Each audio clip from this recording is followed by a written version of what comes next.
Salve, salve, sejam muito bem-vindos. Meu nome é Luiz Eduardo e você está no Na Face Pod, um podcast que traz aqui personalidades que, através da sua profissão, transformam a vida das pessoas. Não só transformam, mas cura.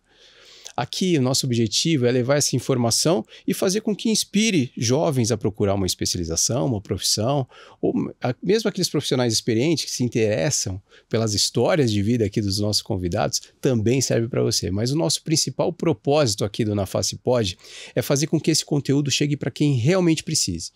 Aquela pessoa que se identificar com alguma dor, alguma deformidade, alguma reconstrução que vê aqui, que a gente fala muito sobre reconstrução de face e óssea, a gente vai falar muito sobre isso aqui, alguma patologia que se identificar, que aqui a gente seja o ponto de conexão entre você que se interessou por esse conteúdo aos nossos convidados. Isso já vem acontecendo, a gente recebe muitas mensagens de pacientes falando, eu tenho um problema como esse, eu tenho uma dor parecida, e a gente já tem conectado essas pessoas aos nossos convidados, e de alguma forma, essa dor está sendo minimizada. Se a gente conseguir fazer isso com mais tempo, para mais pessoas, o objetivo do Na Face Pod já está resolvido e concluído com sucesso. Para que tudo isso aconteça, nós temos o apoio de várias empresas aqui. E uma delas é a MaxFix, um sistema de placa-parafuso voltado para cirurgia bucomaxilo, cirurgia para fechamento de crânio, um excelente sistema de placa-parafuso, um excelente pega do parafuso, cirurgião que está me ouvindo sabe quando o parafuso não pega na chave é um problema, e o MaxFix tem um sistema completo, seguro e ao mesmo tempo flexível para você moldar as placas de uma maneira extremamente segura e confiável.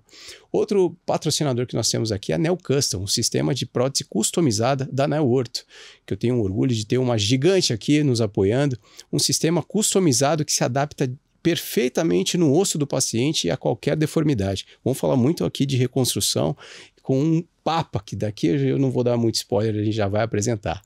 Outro patrocinador que nós temos aqui é a Capim, um software para clínicas e consultórios que faz a gestão toda dos agendamentos de toda a sua clínica e, além disso, faz a gestão financeira. A Capim fornece aquelas maquininhas para você passar o cartão e cobrar o tratamento ou o serviço prestado. E, além disso, se você, dentista, vai cobrar do teu paciente, não tem condição de parcelar em muitas vezes, ou o paciente não tem o limite no cartão de crédito, a Capim financia o tratamento em até 36 vezes e você, dentista, recebe em 3 dias úteis o valor do tratamento. Então, uma excelente ferramenta, um excelente software. Aponta a sua câmera aqui do seu celular para o QR Code que está aqui no canto da sua tela, veja as condições e para você, ouvinte, telespectador do Na Face Pod, tem 50% de desconto na obtenção desse sistema para sua clínica e para o seu consultório. Mais um patrocinador que temos aqui é o ITC Curitiba, um Instituto de Treinamento em Cadáver, uma excelente logística. Você, professor, que tem o seu curso e quer fazer a parte prática em cadáveres, em peças frescas, para simular exatamente a cirurgia e a sua técnica, o ITC é o lugar ideal. E para você, aluno, o lugar para errar é ali, é no ITC, para simular perfeitamente as camadas, a anatomia do paciente, simular perfeitamente como funciona em cadáver fresco para você voltar para a sua clínica, para o seu consultório, tinindo, com a técnica pronta, com tudo na mão, e o ITC te promove isso. Dito isso, Gesiel, vamos falar do canal onde nós estamos. Estamos no YouTube, no canal do YouTube, Na Face Pod. Se você colocar Na Face Pod lá no YouTube, a gente vai aparecer ali. Siga e se inscreva no canal para que esse conteúdo possa aparecer com mais frequência para você. Estamos no Spotify com imagens e estamos também na TV aberta todas as quintas-feiras a partir de meio-dia para todo o Rio Grande do Sul na TV+. Certo, Gesiel?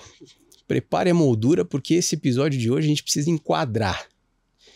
Temos um ícone aqui. E aí a gente está completando um ano de Na Face Pod e eu estou recebendo um presente aqui. Sigo há muito tempo, acompanho de longe há muito tempo, de perto há muito tempo. Ele forma muitas pessoas, muitos cirurgiões. E eu não estou falando só de formar cirurgião, eu estou falando de formação de caráter, de homens, mulheres preparados para o mercado de trabalho. E a gente vai falar sobre tudo isso daqui. É um ícone, não só nacionalmente, mas internacionalmente. É um cara que eu tenho um orgulho, é um presente muito grande, particularmente para mim, para o Na Face Pod ter essa fera, esse monstro sagrado da bucomaxilo aqui. E eu tenho toda a honra de receber aqui o doutor Laurindo Sassi. Seja muito bem-vindo, muito obrigado por receber e aceitar o convite. Caro Luiz Eduardo, é uma honra estar com você. Então, cada um no seu espaço, você também é um grandíssimo profissional na sua área, né? Então, cada um faz o seu papel. E eu, na minha área, procuro ser o melhor. Como você, na sua área, você procura ser o melhor. Isso que faz a diferença. Muito obrigado pelo convite e eu estou aqui para responder as suas perguntas e conversarmos, né? E vamos conversar sobre a história um pouco da nossa área. Deixa eu te perguntar antes de tudo, eu queria saber um pouco mais de você, porque a gente vê o Dr. Sassi de longe e até todo mundo fala muito bem de você. E vou falar de você, tá? E todo mundo fala com muito carinho, com muito respeito, e a gente tenta humanizar vocês aqui. Vocês que a gente vê como um patamar lá em cima, diferente pelos tratamentos que oferece, por salvar tantas vidas como já salvou. Eu queria te humanizar um pouquinho. Você nasceu aqui em Curitiba, de onde que o senhor é? Eu sou missioneiro, eu sou de Santo Ângelo, Rio Grande do Sul. Cheguei ontem à tarde que estava no encontro da família. É mesmo? Né? Então fui buscar um pouquinho de energia lá da região. Eu sou gaúcho, né? Recarregou. Então recarreguei as baterias lá e estamos aqui pronto para essa nova tarefa. Mas eu já estou aqui em Curitiba. Curitiba me adotou. Estou aqui em torno de 40 anos. 40 anos já. Mas um pouquinho mais. Vim em 80. Então, já tem uma história assim, bastante alongada, né? Em Curitiba, né?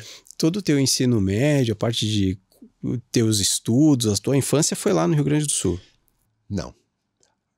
O primeiro grau, o segundo grau, que eu fiz lá no campo, depois que na verdade eu iniciei com 19 anos, dos 11 eu fui iniciar aos 19, e depois fui trabalhar fora, onde vim para Curitiba buscando emprego, trabalhando na Hermes Macedo. No passado tinha um nome diferente, CPD, que hoje é TI. Então eu trabalhei no CPD da Hermes Macedo, aí depois fui trabalhar no Banco Nacional, isso como um trampolim para poder entrar na Universidade Federal do Paraná. Então eu trabalhei vários anos, como a minha formação básica não foi tão simpática, não foi no primeiro ano que eu passei no vestibular, não. Então eu tive que batalhar mais. Então isso que me deu, acredito que essa expertise, tanto do CPD, que hoje é TI, né? Sim. A expertise de banco, fez com que eu visse mais as oportunidades onde eu estava, as falhas, as necessidades de fazer alguma coisa diferente naqueles locais. Então eu acredito que foi um pontapé bom eu ter passado por essas provas, essa CPD, mais o banco. E lá atrás, na tua infância, você nem pensava em... Você já sabia o que queria ser? Já sabia qual profissão seguiria? Não, eu fiz a quinta série com 11 anos e fui para a roça até os 19. Quer dizer, até 24, na verdade. Na roça? Pequenos agricultores do Rio Grande do Sul. Então é um caso que é impossível você pensar. Mas eu pensava que um dia eu iria estudar. Como? Não sei. Mas pensava que podia ser militar, que podia ir para o quartel. E é onde, claro, no quartel eu consegui servir e iniciei a estudar. Mas como? Só com a quinta série, eu não consegui passar em prova nenhuma. Como que ia passar uma prova para cabo, alguma coisa? Sim. Aí recebi a alta baixa do exército e voltei para a roça. E aí surgiu uns coleginhos lá, um primeiro grau, até meu pai era presidente da comunidadezinha lá no interior, conseguiu aquele coleginho e a gente conseguiu se formar lá, e logo veio o segundo grau, e ali fizemos a formação. Daí, aventurar. Aí eu aventurei para Curitiba, tipo assim, um pouco absurdo, né? Mas a gente já tinha um mano que tinha saído do seminário e se direcionou para cá também. Então a gente acabou vindo junto. Nós estávamos entre 3 manos, na verdade. Um já tinha vindo e daí mais 2 que a gente veio para tentar trabalhar e conseguir as coisas. Vocês eram 4? Nós somos 6. 6? 2 ficaram na roça e 4 depois estudaram. Caramba, que história de filme, doutor. Então, as coisas, né? Então, até deu os 3 dentistas e um agrônomo, né? E não era nada fácil. Na tua infância era tudo muito difícil. Zero. Se a luz elétrica chegou lá, eu tinha 19 anos. Então, olha onde... Inclusive, eu nasci 12 quilômetros do Baitaca, do Gaúcho Baitaca. Sou vizinho do Baitaca, lá do Rio Grande do Sul, lá do fundo da grota. Caramba! Então, tem uma história ali, até há pouco tempo fui visitar o Baitaca lá, mas ele não estava em casa. Então ele mora lá no fundo da grota. E não é história de música, isso é verdade mesmo. Eu criei 12 quilômetros dele, né? Então, tem uma história. Quando veio para Curitiba, porque você estava saindo de uma cidadezinha da roça, cidade do interior, que na tua adolescência praticamente não tinha luz elétrica, para chegar em Curitiba. Como que foi essa chegada aqui? Choque de realidade. Choque de realidade, assim, você fica encantado com Curitiba, encantadíssimo pela limpeza, por tudo, assim. Tipo, esta é a cidade que eu vou ficar. E, quer dizer, nem sabia como se ia ficar mesmo, não. Tem que arrumar emprego. Veio desempregado. Eu só pensava aquilo no dia. Apenas pensava no dia. O que eu consigo hoje. O amanhã eu não pensava. Hoje eu vou fazer para dar certo amanhã. Pronto. Você não tem noção do que vem para frente. Dinheiro não tinha. Uma época que fiquei desempregado, foi mandado embora de uma empresa, fiquei desesperado. Então, ainda bem que eu tinha boa formação familiar, porque senão, quando você está num desespero assim, você para comer, você é capaz de fazer qualquer coisa, né? Não um absurdo, né? Mas tipo assim, você vai buscar, você quer comer. Então, é duro com as pessoas quando são mandadas embora do emprego. É pesado. Eu sempre, quando uma funcionária minha precisa sair ou que você mandar embora, primeiro ela arruma outro emprego para depois eu demiti-la. Eu faço assim sempre quando preciso liberar, né? Sem ela conseguir outro, eu tenho essa consciência porque você sentiu, né? Eu passei por isso. E depois, claro, quando eu entrei no banco, aí eu passei no vestibular, aí na federal daí eu não pude levar os dois. Né? Então era muito pesado. Gostava do banco? Gostava porque ele me mostrou um outro lado da vida, né? Uma expertise do mundo de repente, porque eu caí de repente num mundo que jamais eu imaginaria, né? Era muito, né? Os profissionais, os clientes fazendo aplicações, quer dizer, aí a gente entrou num mundo totalmente que você não imaginaria. Porque a informação, nós tínhamos apenas um radinho lá, quando tinha lá no campo, pouco se escutava rádio. Mas uma frase que eu sempre escutava assim, que era interessante, que eu falo sempre, que tinha a Rádio Colonial de 3 de Maio. Ela tinha uma chamada que falava assim: um povo bem informado é um esteio da democracia. Essa vinheta deve ter até hoje. E eu tenho até hoje, assim, eu lembrava assim, as pessoas precisam de informação. Tipo assim, eu não sabia o que era democracia, esses negócios, não sabia nada. Mas eu sabia que um povo bem informado era um esteio. Esteio eu sabia o que era. Esteio era algo que segurava o galpão. Sim. Uma coisa forte. Então, eu associava um povo bem informado é uma coisa forte. Interessante é essa. E essa vinheta deve existir. O resto é tipo, democracia nem pensar que era isso, né? Coisa, né? Mas essa vinheta deve ter até hoje. Rádio Colonial de 3 de Maio. Essa é a vinheta deles. Um povo bem informado é o esteio da democracia. Vamos achar esse áudio, Gesiel. Que legal. E assim, o senhor saiu, muitas vezes não tinha dinheiro para comer, para trabalhar dentro do banco e transações de dinheiro. Quando eu cheguei no banco, aí eu estava confortável. Aí já estava com o seu salário mensal? Sim, aí eu já estava recebendo o salário, né? Tipo, eu lembro que fui 6 meses no banco com a mesma gravata. Tínhamos a gravata? Uma gravata só. Não tínhamos só, né, Zé? 6 meses com a mesma gravata. E os teus colegas, cada dia com uma? E ainda de um colega que eu peguei essa gravata. Ele me emprestou e eu nunca mais entreguei essa gravata. Dr. Cláudio Eriga, hoje é dentista lá do Rio Grande do Sul. E aí eu digo, não, eu vou ter que dar uma nova. Aí eu tive a oportunidade de estudar em Milão, em 95, né? E trouxe uma gravata da Itália, fui lá, entreguei uma nova para ele, mas aquela relíquia está guardada na minha casa. Está guardada até hoje? Está. Então, se você despreza o passado, o futuro, fica difícil, né? E aí foi para odonto? Sim. Passou no vestibular, em uma das faculdades mais concorridas. Já era concorrida na época? Sim, pesada. Talvez até mais. Eu levei 3 anos para entrar. Como que foi esse preparo?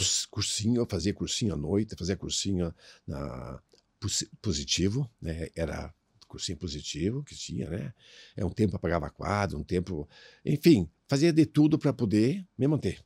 Tinha eu e meu mano. Meu mano ele conseguiu também um emprego antes do que eu. Daí a gente ficava... Porque a gente morava na República, chegamos a morar na República entre 11. Meu Deus. Para poder diminuir as despesas. Era só assim. E era com o dinheiro do banco que você depois que eu entrei no banco, claro, aí que eu fiz meu pé de meia para poder estudar. Eu tinha certeza que daí eu faria uma poupança e fiz, deu até quase, faltou o último ano que eu fiquei seco, porque daí tive que, meus manos me deram uma mão que já estava formado para mim poder me formar. No início um pouco, o pai me mandava um troquinho, vendia um terneiro lá, uma coisa assim, um porquinho, e mandava um troquinho. Então, ele ajudava. As pessoas olham hoje, enxergam gente que veio de um berço de ouro. E não vem de berço de ouro, meu Deus! Então, é uma coisa assim muito, né? Pela postura, porque estou sempre de gravata, é que eu trabalhei no banco e era obrigado a usar gravata. E eu me apaixonei. Acostumou. Na faculdade, eu não usei, claro, não. Mas primeiro dia formado, eu já voltei a usar e nunca mais parei. E não paro. É algo assim que faz parte do meu dia a dia. Parece que quando tá sem gravata, parece que tá pelado. Então, eu uso sempre gravata, não interessa. É algo, faz parte da minha... né? E que momento que o senhor escolheu a odontologia? Por que a odontologia, que era um mundo totalmente diferente do que o senhor estava vivendo, banco... Luiz Eduardo, existem coisas inconscientes que a gente não sabe relatar. Sim. Mas eu passei muita dor de dente. Eu sofri muito dor de dente. Na infância toda. E não tinha dentista. Depois, com 14, 15 anos, que apareceu os dentistas do sindicato. Eu penso que foi isso. Eu vi a minha família sofrer muita dor de dente. Não dormia à noite de dor de dente. Porque não tinha recurso lá. Não tinha. Morava no campo, lá no fundo da grota, Luiz Eduardo. Então, e isso, eu tenho certeza que foi isso que me levou, porque... Escolher, porque era muito sofrimento. Então, e acho que hoje ainda tem muitas pessoas que não têm acesso, né? Eu faço também, além do Hospital Erasto Gedner, eu trabalho na Mackenzie. Como a gente trabalha lá, a gente tem cada 6 semanas, eu faço uma semana de sobreaviso. Se ligar e um paciente está com abscesso dentário, eu falo, abscesso dentário, o abscesso não pode ver o sol nascer. Abscesso é aquele aumento do volume que dá no rosto por infecção dentária. Eu vou lá, não interessa, 1 hora da manhã, eu vou lá drenar. O senhor vai lá? Eu vou. Não manda residente? Não interessa, eu venho, e eu moro um pouquinho fora eu moro entre Pinhais e 4 Barras, né? Lá. E é longe. Não me interessa. Para quem não é de Curitiba, é longe, tá? Eu venho porque eu não tolero um paciente sofredor. Não. Então, eu acho que isso está cravado na minha alma, no meu subconsciente, o que a gente passou. E então, eu não consigo deixar fora isso, né? E como que foi? Bom, teve toda a parte de formação acadêmica. Sim. E aí depois foi para a parte cirúrgica. E eu sempre costumo falar que ele tem uma distância, né? A parte cirúrgica da odontologia tem um espaço aí, né? Que muitas vezes, muitos dentistas hoje não sabem da bucomaxilo por essa distância. Que momento o senhor escolheu pela cirurgia? Luiz, na verdade, quando você entra na faculdade, primeiro, você era aquilo que eu sonhava, você fica vidrado, é um sonho a realizar. E eu entrei na faculdade de 28 anos. Eu não era mais um molequinho. Quanto que os colegas eram de 16, 17 anos. 99% era essa idade, tudo molequinho. Tanto é que, para eu me entrosar com eles, no primeiro dia eu observei, ou eu chego ao nível deles, ou eu serei um isolado do grupo. Não serei isolado, não. Cheguei ao nível deles, né, para interagir, e isso que eu fiz. Então eu tenho uma certa facilidade para me comunicar, tudo, né? E quando se entra, algo sempre existe, por exemplo, o centro acadêmico, existe outros grupos, por exemplo, tem uma sociedade chamada União dos Carpoceiros de Curitiba, que é semelhante ao projeto Rondon, que na verdade foi criado em 49 e o projeto Rondon em 69. O projeto Rondon foi uma cópia do projeto GACO 6, que o projeto GACO 6 é de origem da colônia japonesa. Foi eles que criaram em 49 em função dos imigrantes japoneses que vieram para o Brasil, pós-guerra, para dar assistência para as famílias no interior e não só deles, mas das famílias que conviviam com eles, os brasileiros. Então, eles pegavam acadêmicos deles, acadêmicos da comunidade japonesa, e também Gardim, que no caso a gente não é japonês, chama de Gardim, e ia para o interior da assistência. Os mais quase formando, e também os mais calouros para auxiliar esses mais adiantados. E a gente ia para o interior da assistência. Nós íamos em 180 jovens, 3 ônibus. Era muito organizado. Minha primeira caravana foi em 85. Chegando lá, primeiro período, eles treinam antes a gente, inclusive os professores da Federal, da PUC, eles treinavam. A Federal emprestava todos os materiais da parte de odontologia, extração dentária, esse negócio. A PUC emprestava os microscópios para o pessoal da bioquímica. 18, 19 microscópios. Olha a seriedade como essa entidade, o Projeto GACO 6, que a sede fica 14 e 18, Marechal Deodoro, Curitiba. A colônia é muito séria, né? E já naquela época com uma estrutura impecável. Sim, é nossa ainda a estrutura. Claro, depois, até 2003, acabou da gente ir para o interior. Mas a gente ficava 15 dias no interior. Janeiro, nas férias de janeiro e nas férias de julho. Você levava um lençol e um travesseiro. E ganhava lá na escola um colchão. E você levava também uma mantinha. E dormia lá. Numa escola você fazia dormitório e nas outras você fazia atendimento. E eu via o pessoal atendendo.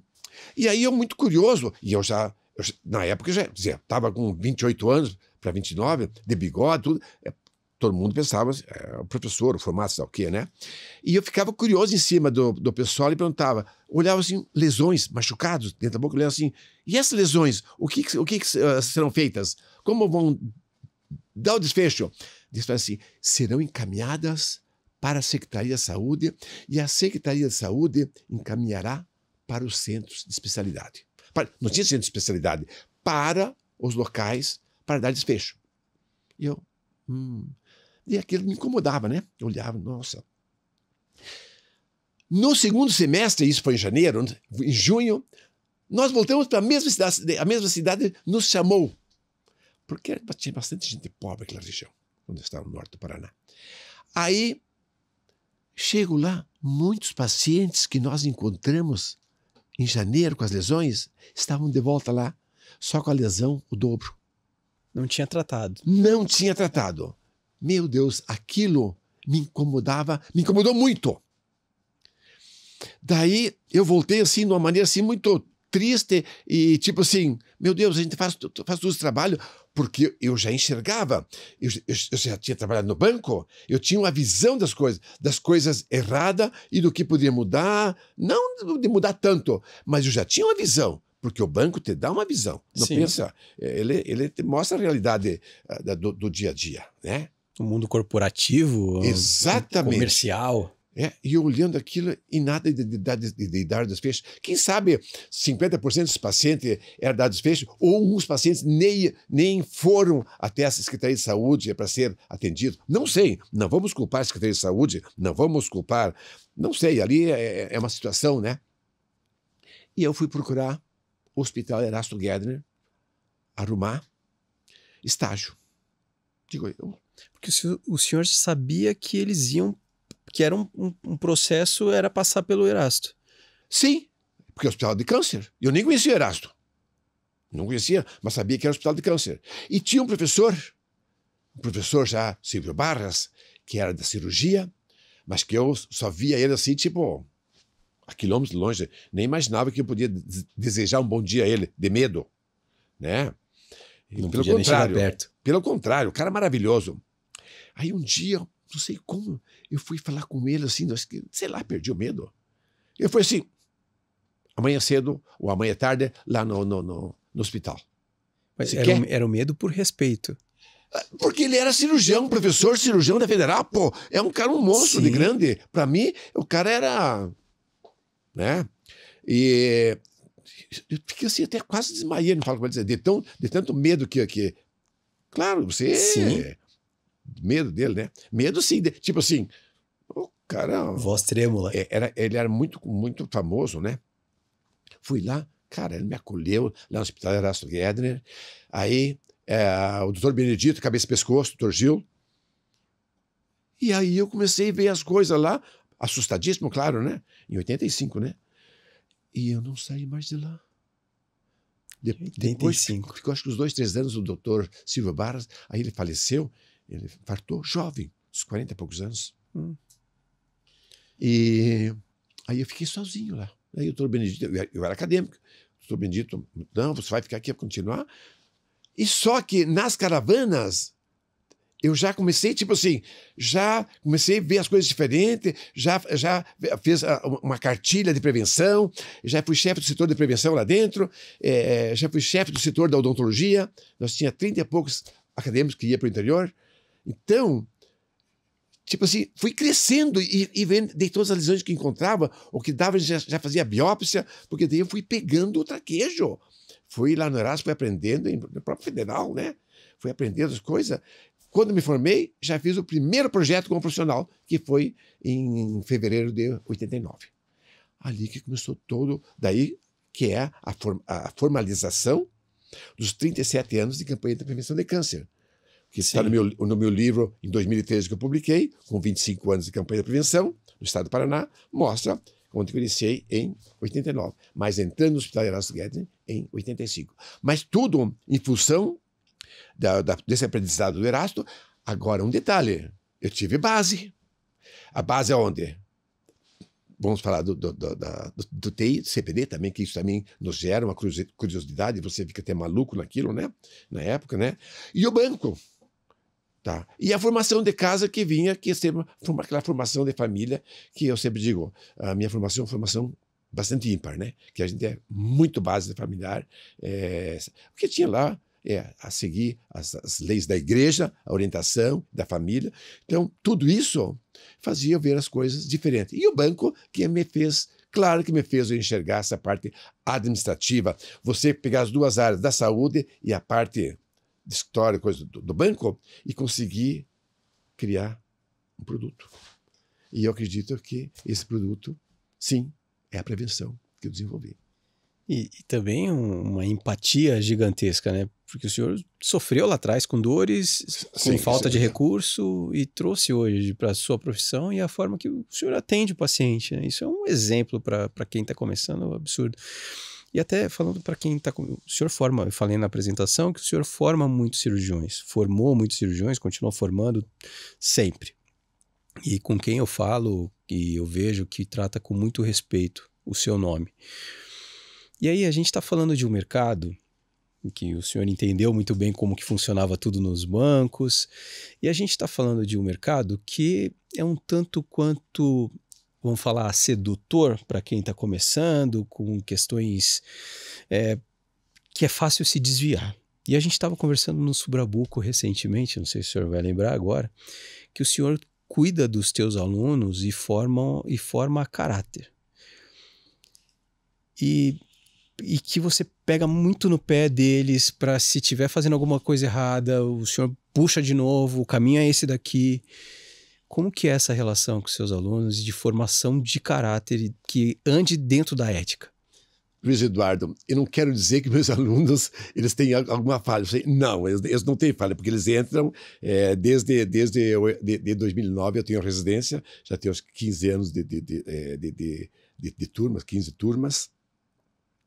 Até hoje está fazendo entrevista para a próxima turma, né? Hoje, né, os novos foram escolhidos hoje de manhã. É uma prova nacional de todo o Brasil. Eles levam o meu nome. E quem leva o meu nome ou vai seguir minha linha ou não vai levar meu nome. Então, eles sabem que eu sou muito exigente em tudo.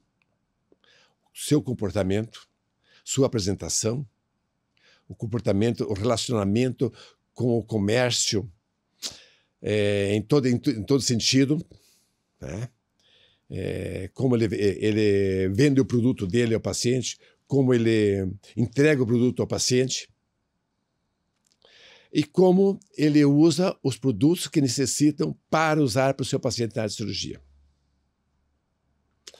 Porque, às vezes, eu já vi reportagem mostrando desvios nesses produtos, desvios de conduta nesses produtos que são usados para o paciente. Né? Por exemplo, aquelas placas, parafusos, coisas assim. Sim. Né? Eu já vi reportagem falando sobre isso.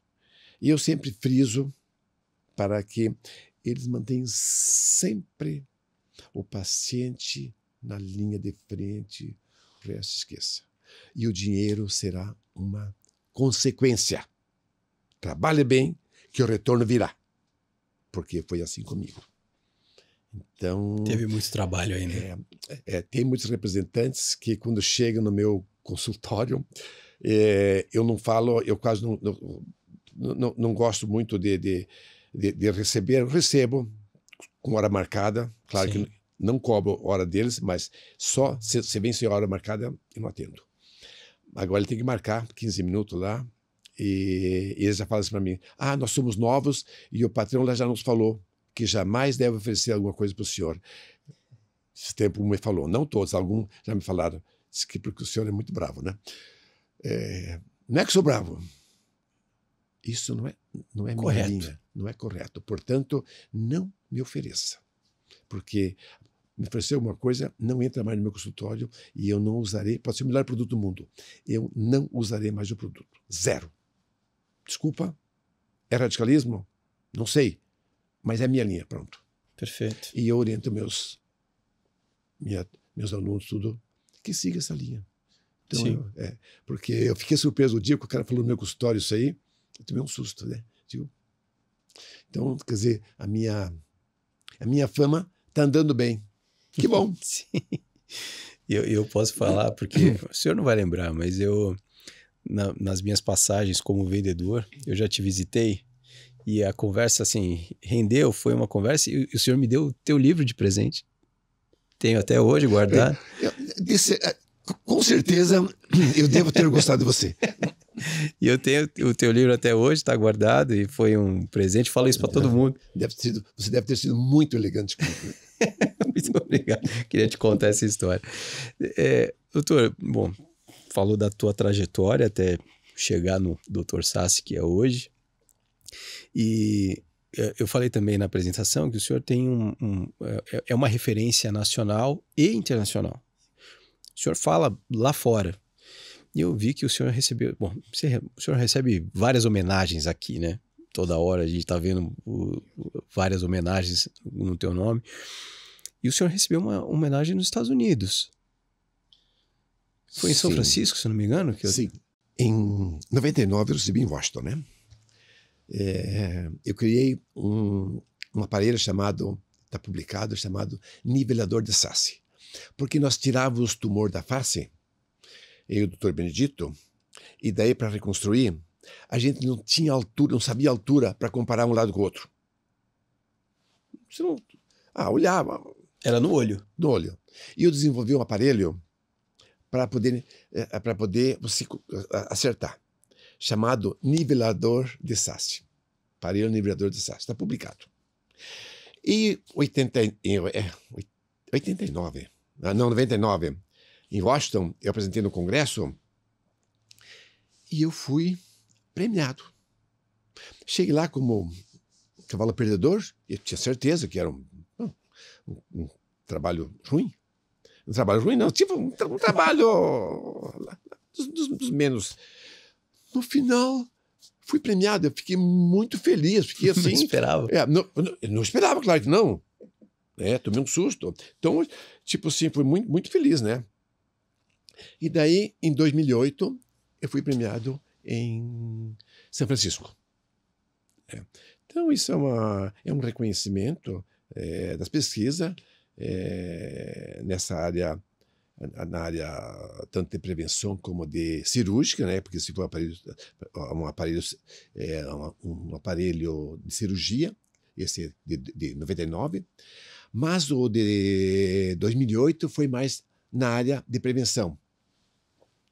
Mas antes disso aí, em 97, eu fui premiado na Inglaterra, em Londres. Uma pesquisa de prevenção. E também cheguei lá, tanto é que lá que foi a projeção minha para o Brasil, porque fui primeiro premiado lá fora, reconhecido lá fora, para depois ser no Brasil, né? Então, realmente foi que me projetou no Brasil. Daí as pessoas passaram a me reconhecer pela prevenção. E isso para mim foi assustador e divino. Eu tinha que ir no jantar, o jantar custava 80 libras. Estava eu e minha esposa até médica, estava junto comigo. E nós não tínhamos dinheiro para a gente, tudo bem, a gente era recém, em 95 eu tinha acabado o mestrado e a gente estava começando, eu tinha casado em 95 também, né? E não tinha dinheiro assim, né? E 80 libras só para uma pessoa, impossível. Mas eu não sabia que eu tinha recebido o prêmio. Eu sei que lá uns profissionais lá que me viram falaram assim, me insistiram, o senhor não vai no jantar? Eu digo, que jeito? Eu não tenho dinheiro, né? Não tenho dinheiro. E aqui no Brasil tinha uns cabeça e pescoço, que era o Congresso Mundial de Câncer Bucal. Não, é muito caro, eu falei. E eu vi que eles insistiram, mas eu não, vamos ver. Tipo, eu dei aquela enrolada. Sim. Não foi. Puta, no dia seguinte... Não foi? Não foi. Não, mas eu não dava o dinheiro. E eles insistindo. Me insistiam, mas eu não dava. No dia seguinte, premiado. Tá bom. Fiquei muito feliz. Mas o prêmio de 2008 foi uma criação em Curitiba do primeiro centro de diagnóstico criado em 2000. Que as pessoas não sabem. Nós começamos em 99, criamos um centro de diagnóstico na Ouvidor Pardinho. Eu não sou da Secretaria de Saúde. Eu recebia muitas lesões no Erasto Gedner que nada tinha a ver com câncer. Lesões assim, machucado de prótese, coisa assim. E eu estava sozinho.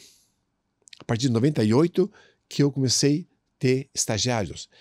Mas então vinha muitas lesões e eu não vencia. Era muito, trabalhava demais. E lesões que fazia biópsia não dava nada, não tirava lesões nem nada. Aí eu entrei em contato com o professor Gevaerd, que foi meu professor da Federal, e ele era coordenador da Secretaria de Saúde, da odontologia, para fazer uma pré-triagem antes de ir para o Erasto Gedner dos pacientes. Ele convidou uma reunião lá no Erasto e foi tranquilo, foi lá, fizemos uma reunião, ele aceitou e eu coloquei assim, eu treinarei, pegar 4 funcionários de vocês, 4 dentistas, manda para mim que 3 meses cada um, eu treino 3 meses eles, e eles começam a atender esses pacientes, que todos os pacientes vão na Ouvidor Pardinho, na da saúde do Ouvidor Pardinho, para atender as lesões. E foi o que fiz. E treinei, dei 2 palestras para todos os dentistas na Parque Barigui, tinha acho que 600 e poucos dentistas, 2 palestras para todos. E nisso eu fui visitando os postos de saúde, dando palestras durante a semana. E isso, você fala assim, mas você era funcionário, ganhava alguma coisa? Não, tudo voluntário. Para orientar acreditando mesmo, né? num objetivo. E o pessoal, inclusive, era o Dr. Choso, o Dr. Roberto, a doutora Maria, Roberto japonesa, a doutora Maria japonesa, e o... Fugiu o nome do outro que está aposentado agora, né? Também, todos estão aposentados. E eles fizeram, e daí, quando deu 31 meses, 2 anos e pouco, eu escrevi o artigo, né? O Choso me passou todos os dados, eu escrevi o artigo, publiquei, mostrando, onde com 1.200, e eles só iriam mandar as lesões que eles achavam que era compatível com câncer para nós. As outras, que eles achavam que não era nada, eles iriam ficar. Só que, aquelas que eles ficaram, eles fizeram biópsia. De 1.200 biópsias que eles fizeram, 37 deram positivo. Que eles tinham certeza que não era nada. Que eram lesões normais. Então, para te ver, e eles, claro, o treinamento foi só 3 meses, né? Mas há erro também você olha, né? Claro que nós, Sim. por exemplo, nós somos profissionais da área hoje, né? Mas para quem começa o treinamento, por isso que os dentistas, coitados, eles erram, porque eles não têm muita vivência nessa área, eles não têm. O senhor acha que eles negligenciam algumas lesões que podem ser sérias? Não tem conhecimento mesmo. Eles veem no livro, só que quando olham na boca, eles... Já caminho. Não, que bom que encaminham, né? Quando encaminham. Mas muitas vezes, às vezes nem olham. Não sei se tem muita gente que não examina. A gente frisa muito, né? Não sei, penso eu, porque tem muitas lesões que passam. Mas a maioria eles mandam. Eu fico feliz porque hoje o dentista, nessa parte, ele olha porque ele sabe a anatomia. Então ele manda levantar a língua, olha dentro da boca, tudo certinho. E daí ele vê, tem essa lesão, o que é? Não sei. Ele manda. Então eles mandam bastante. Realmente, eles mandam, eles continuam mandando. Mas aonde eu quero chegar, Luiz Eduardo? Eu quero chegar que Curitiba é criativa.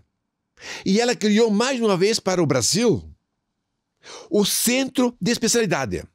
Porque foi publicado na revista, o artigo, revista brasileira. Mas em 2003, 2004, quando foi criado os CELS do Brasil, não foi citado a Curitiba como primeiro centro. Então, parabéns, eu fico feliz, foi o Puca que fez tudo. Não é uma crítica a ele. E citaram qual o centro? Nenhum. Eles criaram isso no Brasil. Que bom, eu fico feliz que ele criou o centro de especialidade odontológica, chama-se CEL. E foi o Puca. Então, parabéns. Era o tempo, acho que Sorriso, tinha um nome assim, um programa que eles tinham lá. Não, ele fez as coisas, ele fez para odontologia. Mas podia ter citado, né? Só que ele não citou Curitiba. Então, o único erro que ele teve foi esse. Eu não queria que citasse o meu nome. Não, inclusive, eu estou no artigo, estou como orientador. Primeiro eu coloquei o nome do Choso e eu como orientador, que é o último nome. E dei o nome de todos os outros professores, os outros que participaram, os outros dentistas. Tem uns 6, 7, 8 dentistas. Daí o primeiro é o autor e o último é o orientador. E foi eu que escrevi o artigo, né? O seu nome ele citou? Não. Também não? Não. E não citou o artigo, em nada. Então, eu acredito que essa ele falhou. Mas no mais, ele foi perfeito. Não, foi perfeito. Mas ele poderia ter citado Curitiba. Sim. Nós recebemos o prêmio em São Francisco. Recebemos o prêmio, trouxe para Curitiba. O prêmio por ter criado esse centro de diagnóstico com resultados. Eles acharam assim, foi fantástico. Na época era muito poucos trabalhos nessa linha, e havia uma fome, um número elevadíssimo de lesões, e ficavam por aí, né? Mas Curitiba, como sempre, nós temos a nossa Curitiba é nossa Curitiba. Não adianta. É uma coisa assim, o Paraná tem uma coisa diferente e que continuaremos assim. Que até pode esquecer, mas a gente continua fazendo. E um povo muito estudioso, né? Também. Dedicação. E que toma a frente de muitos projetos, muitas pesquisas, né? Com certeza. E mais uma. Quando eu estava fazendo a campanha em 89, estava na Boca Maldita, a campanha de premiação, sempre em novembro. Inclusive, nós teremos agora, dia 27 de novembro. Quinta-feira, saí o dia todo lá na Praça Osório. Eu chego lá mais ou menos 5h40 e saio de lá às 6 horas da tarde. Né? Passou um estatístico. Eu vou dar o nome dele, porque a gente ele chegou, um senhor, um professor do Rio de Janeiro, já tinha uma certa idade, e falou para mim, eu fui chamar ele para fazer o exame e tudo, porque tinha que chamar, as pessoas não chegavam, nós tínhamos uma faixinha, câncer tem cura, tipo assim, e aí ele olhou para mim, ficou conversando, muito assim, seguro e bem, nossa, fiquei assustado, né? Aí ele, eu sou estatístico, ele falou. Estatístico. Primeiro ele falou assim, para mudar a cultura de um povo, leva 4 décadas. Aí eu fiz assim, antes de falar que ele era estatístico, porque eu comecei a falar em álcool e fumo para ele. Eu digo, por causa do álcool, do fumo, eu empolgado, falando. E ele, aquele senhor assim, escutando, uma postura de catedrático. O senhor atendendo como se ele fosse uma um pessoa normal. Mas ele não parecia, ele era catedrático da Federal do Rio de Janeiro. Cara, aí ele me disse, levam 4 décadas para mudar a cultura de um povo. E eu não falei, mas pensei o seguinte, puta, ele me jogou um balde de água fria na minha cabeça, estou iniciando esse trabalho, tentando fazer mudar a população, e daí que ele falou que ele é estatístico, e que a estatística diz isso, então parabéns pelo trabalho. Não, ele foi elegantérrimo. Lauro Ramos, professor Lauro Ramos. Ele é vivo. Ele deve ter uns 85 para mais. Ele é vivo, eu sei que ele é vivo. O senhor conversou com ele depois disso? Sim, não? sim. E fiquei muito chateado com o que ele falou. Achou que o tempo era muito longo. Muito longo para mudar. Passou 35 anos, o INCA lança o Estado do Paraná, na estimativa de 2023 para 2025, o Estado do Paraná está em declínio nos novos casos de câncer de boca, de 910 para 720, e de mulher de 220 para 200. Aí eu, meu Deus do céu, O Lauro estava certo. Como esse homem estava certo, e eu pensei mal dele. Meu Deus. Aliás, eu depois disso eu não falei. Não falei com ele ainda depois, mas falei com o irmão dele. Descobri o irmão dele. Então... Depois o senhor teve essa conversa com ele? Com o irmão. Não, mas eu não tive, desculpa, eu não tive com o Lauro ainda. Foi com o irmão dele. Com o irmão dele eu tive. Mas falou sobre isso? Claro, e contei que eu tinha ficado chateado. Então, a estatística não mente, não mente. Então, hoje estou muito feliz, porque aí você vai fazer aquela pergunta. Uma andorinha faz o verão? Não, Luiz Eduardo. Não. Mas uma pode dar o pontapé inicial. Porque como em 97, em 89 como profissional, mas como em 85 ali eu já iniciei como acadêmico. E na União dos Calceiros de Curitiba tinha muito também acadêmicos e eles observavam, 180. E mais uma. Em 97, nós fizemos a primeira campanha em todo o estado do Paraná. O CRO acreditou no meu trabalho, porque eu coloco o CRO junto, é representante da classe. Sim. Ele acreditou e falou o seguinte, você quer fazer um trabalho em todo o estado do Paraná? Tinha ele e o alérgico de Pato Branco, Francisco Beltrão. Ele falou assim, olha, o alérgico te ajuda. O alérgico era da direção do CRO. Você coordena e ele te ajuda. Meu Deus! Claro! O que eu fiz? Treinei todos os líderes, 200 e poucas pessoas, todos os líderes do estado do Paraná, no Hospital Erasto Guedner, e num dia só, depois, numa semana só, nós fizemos toda a campanha do estado do Paraná, em 97. 2002, novamente. Eu fiz inversão. 2002 e 2007, fiz inversão. E 2007 de novo. Repetimos, né? Então, com isso, todo o estado do Paraná, ele desenvolveu essa habilidade, essa vocação para a prevenção. Quer dizer, depois não precisava mais você falar, automaticamente a coisa andou.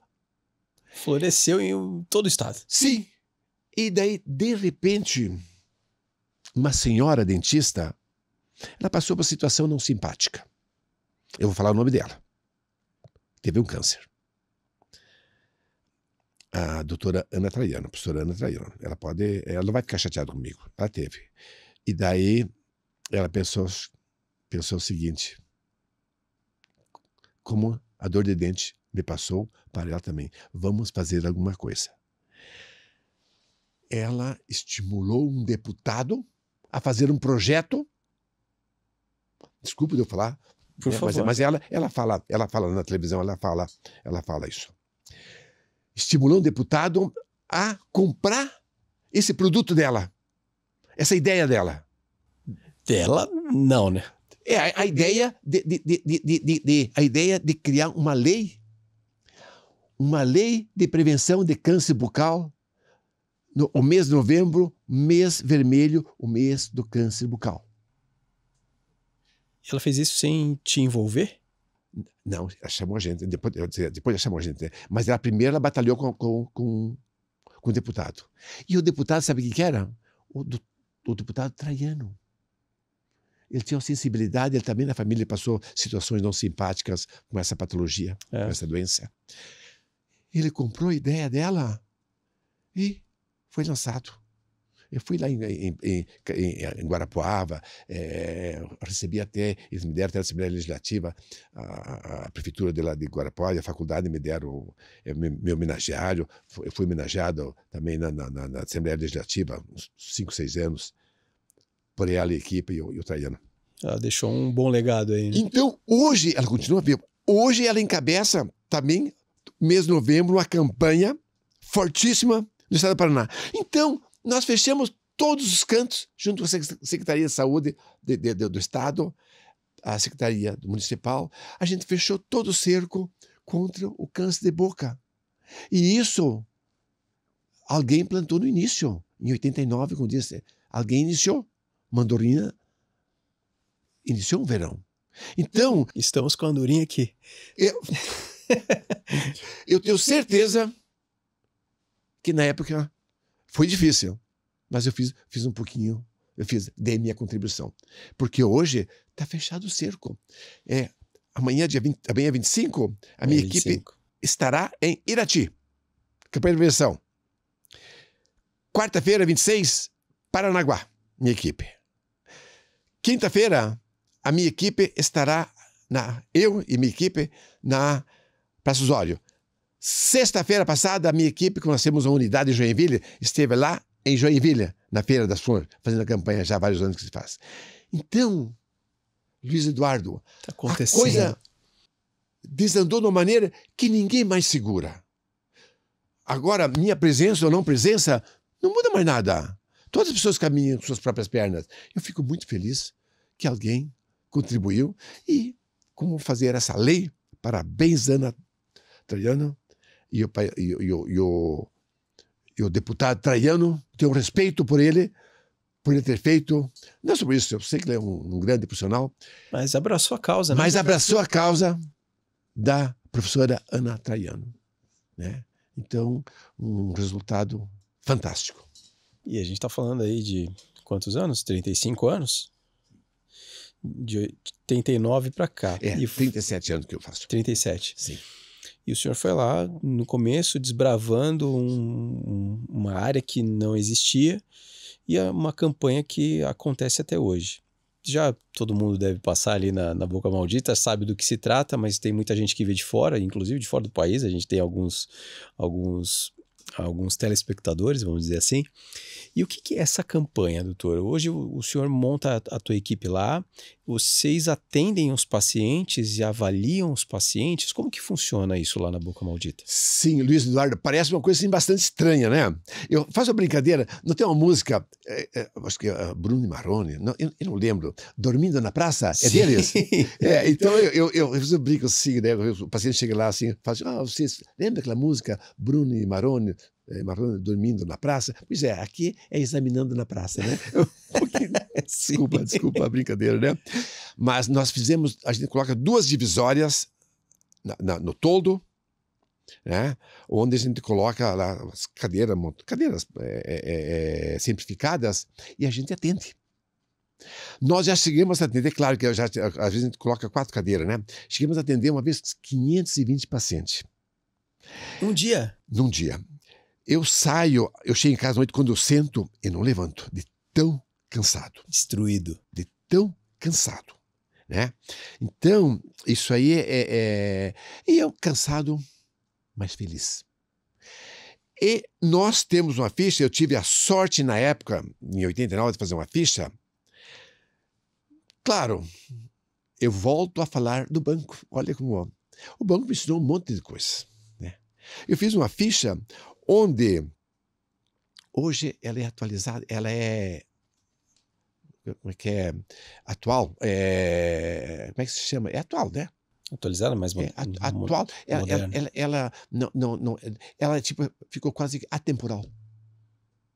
Eu só acrescentei algumas coisinhas, por exemplo, narguilé, cigarro eletrônico, O resto são da época de 89. Então eu fico tão feliz porque eu consegui assim trazer, colocar coisas que na época era absurdo, mas que não era absurdo, que para os outros podia ser absurdo, mas para mim não foi absurdo, né? Então, e no início, eu lembro que o Dr. Gil Ramos, lá no Erasmo, CLS, João Cabeça Pescoço, também eles contribuíram, né? O Dr. Benedito, eles viram que eu era empolgado pela coisa, né? Tipo assim, vamos apoiar. E apoiaram mesmo, né? Tipo assim, vai. E às vezes, só a presença, quando às vezes vinha lá me visitar, lá na praça, só a presença deles, tipo assim, era aquele negócio de falar, você tem costa quente. Tipo, dava um peso maior. Dava um peso, né? Pro evento. Agora, não foi nada simpático iniciar, porque no passado você pensava o seguinte: quem fazia esse tipo de trabalho, a gente ouvia as pessoas comentar, quem estava querendo enganar paciente, não tinha paciente, alguma coisa assim, tipo, não era bem visto. E não era para isso, né? Era para ajudar as pessoas mesmo, né? Eu enganar paciente para o SUS, não era para o meu consultório. Mas tinha gente que ia com esse objetivo ainda? Não, mas isso havia assim, havia dentro do CRO às vezes. Então existia umas histórias assim.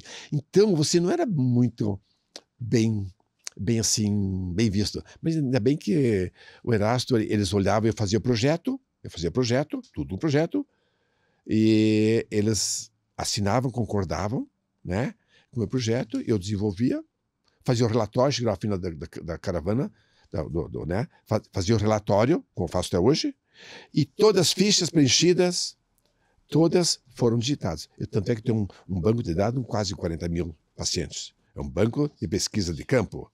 E eu publico, inclusive agora, em breve deve sair um artigo no IARC, naquele Instituto Internacional de Combate ao Câncer Internacional, IARC, né?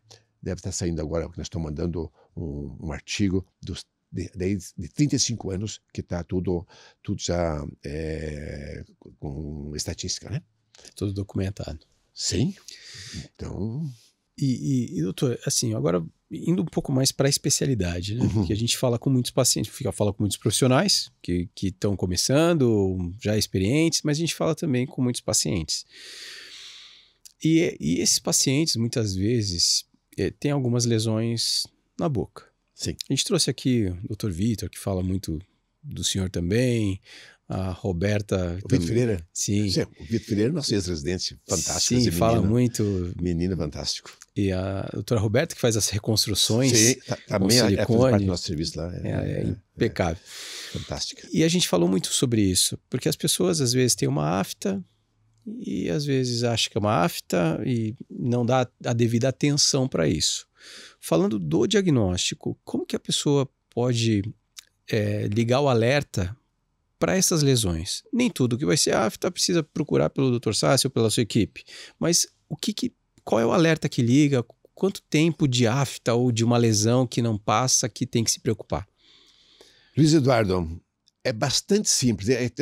Cada entrevista que eu tenho dado, né, eu falo sobre isso aí. Passou de 15 dias, procura, vai de postinho de saúde. Não brinque. Às vezes é uma coisa simples. Você me diz, uma mancha branca, uma mancha vermelha, um caroço, uma ferida. Apareceu em 15 dias, não desapareceu? Procura o postinho de saúde. Às vezes é uma coisa simples, com uma medicação simples, você resolve. E às vezes é o início do câncer. Porque o câncer, ele não vem e desaparece. Veio, ficou um pouco desaparecido. Não. Ele só cresce. Cresce e vai embora. Quer matar o paciente, né? E aquelas lesões grandes, elas começaram pequenininhas ali. Lógico. Também. Uma alteração da célula. Então, como eu falo, na natureza, Luiz Eduardo, no ser humano, na verdade, existe um controlador das nossas células. Eu cito como exemplo, que é o P53, inclusive foi da minha tese de doutorado, marcadores tumorais, né? Fiz na Escola Paulista de Medicina, fiz o meu doutorado lá, e peguei uma área assim bastante pesada, né? Mas hoje eu vejo que foi uma coisa assim muito boa, né? O P53, ele é o guardião da natureza. entre aspas, né? É como uma fábrica, você tem uma fábrica de autos, de carros, né? O gaúcho fala auto, né? Sim. E aí o carro vem vindo numa esteira, cada um coloca a sua parte. Um coloca um pneu, outro coloca o motor, outro coloca... né? E o último é o xerife que vai olhar tudo fiscal, ver se está tudo correto, se não falta nada. Chega no final lá, está tudo perfeito, passa. Depois eu vou lá, faltou um pneu. Coloca o pneu e vai embora. Vem outro, faltava o motor. Não dá para colocar o motor, se está faltando o motor. O que faz? Ele pega uma alavanca, tira fora da correia, tira o cara da correia e vai para... né? O P53, essa proteína, ela faz isso. A célula, na formação da célula, tá bonitinha tudo, vem vindo bonitinha, tudo formando, sem alteração, ela passa. Mas quando ela sofre uma alteração, uma mutação genética, se é pequena mutação, a proteína P53 corrige. Mas se for grande a alteração, mutação, ela mata. Faz a apoptose. Mata a célula. Proteína é a função da proteína P53. É o guardião da natureza. É o que protege. O próprio corpo repara. Sim, automaticamente. Só que tem uma proteína chamada BCL2, que ela é causada por uma alteração dos braços cromossomos. Ou por fator externo, interno, fumo, álcool, enfim, qualquer uma dessas substâncias, né? Ela faz com que ela acaba anulando a ação, ela amarra as mãos do P53. Ou seja, ela anula a ação do P53, a proteína BCL2. Aí vem a correia cheia de carro e o fiscal está com as mãos amarradas, ele não consegue mais corrigir aquele erro ou tirar o carro da correia.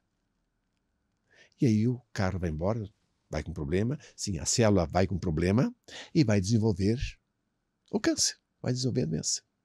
Então, eu procurei te mostrar um pouquinho mais. Perfeito. Desculpa ser um pouco mais técnico, perfeito. mas é interessante, porque nós podemos falar diferente. Sim, mas estamos falando para pessoas que não têm essa vivência, né? O câncer, ele cresce, um crescimento desordenado de células, ele cresce rapidamente.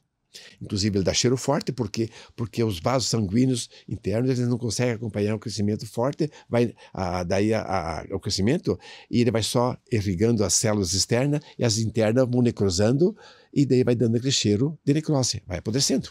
Samuca, até se você puder jogar na tela ali pra gente, até tem algo que formaliza tudo isso que o senhor tem comentado, né? Se puder dividir a tela depois, Samuca, pra gente, com o Dr. Sassi, né?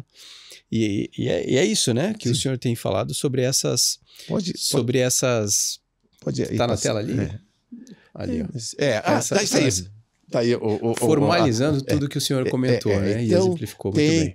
Então, essa proteína, então, que ela faz essa troca dos cromossomos, ela inverte, e isso faz com que vai formar outra proteína, né? Que forma a BCL2, que ela vai interferir no P53, e que daí anula a ação do P53, e todas as células com alterações passam, e vai surgir o maldito do câncer. Né? E são as lesões que o senhor tem visto aí. Sempre, são lesões como essa. Essa do lábio. Essa do lábio já está publicado, artigo meu, né? Sim, está publicado, né? Então... Essa também começou pequenininha. É lógico. Eu coloco, a vida em suas mãos. Ou você faz a prevenção, ou você vai deixar o paciente, né? Vai... agora está pequenininha. Daqui e é uma lesão de quanto tempo, mais ou menos, desse jeito que está aí na foto? Isso aí, no mínimo, tem 6 meses, isso aí. Tem. Foi deixando. Tem, de 3 a 6 meses. Não, menos do que isso não dá para... Tem algumas que surgem muito rápido. Essa de HPV, eu tenho observado assim na língua, tem umas que, às vezes a gente não sabe, não mostra que é de HPV, mas ela surge assim bem galopante.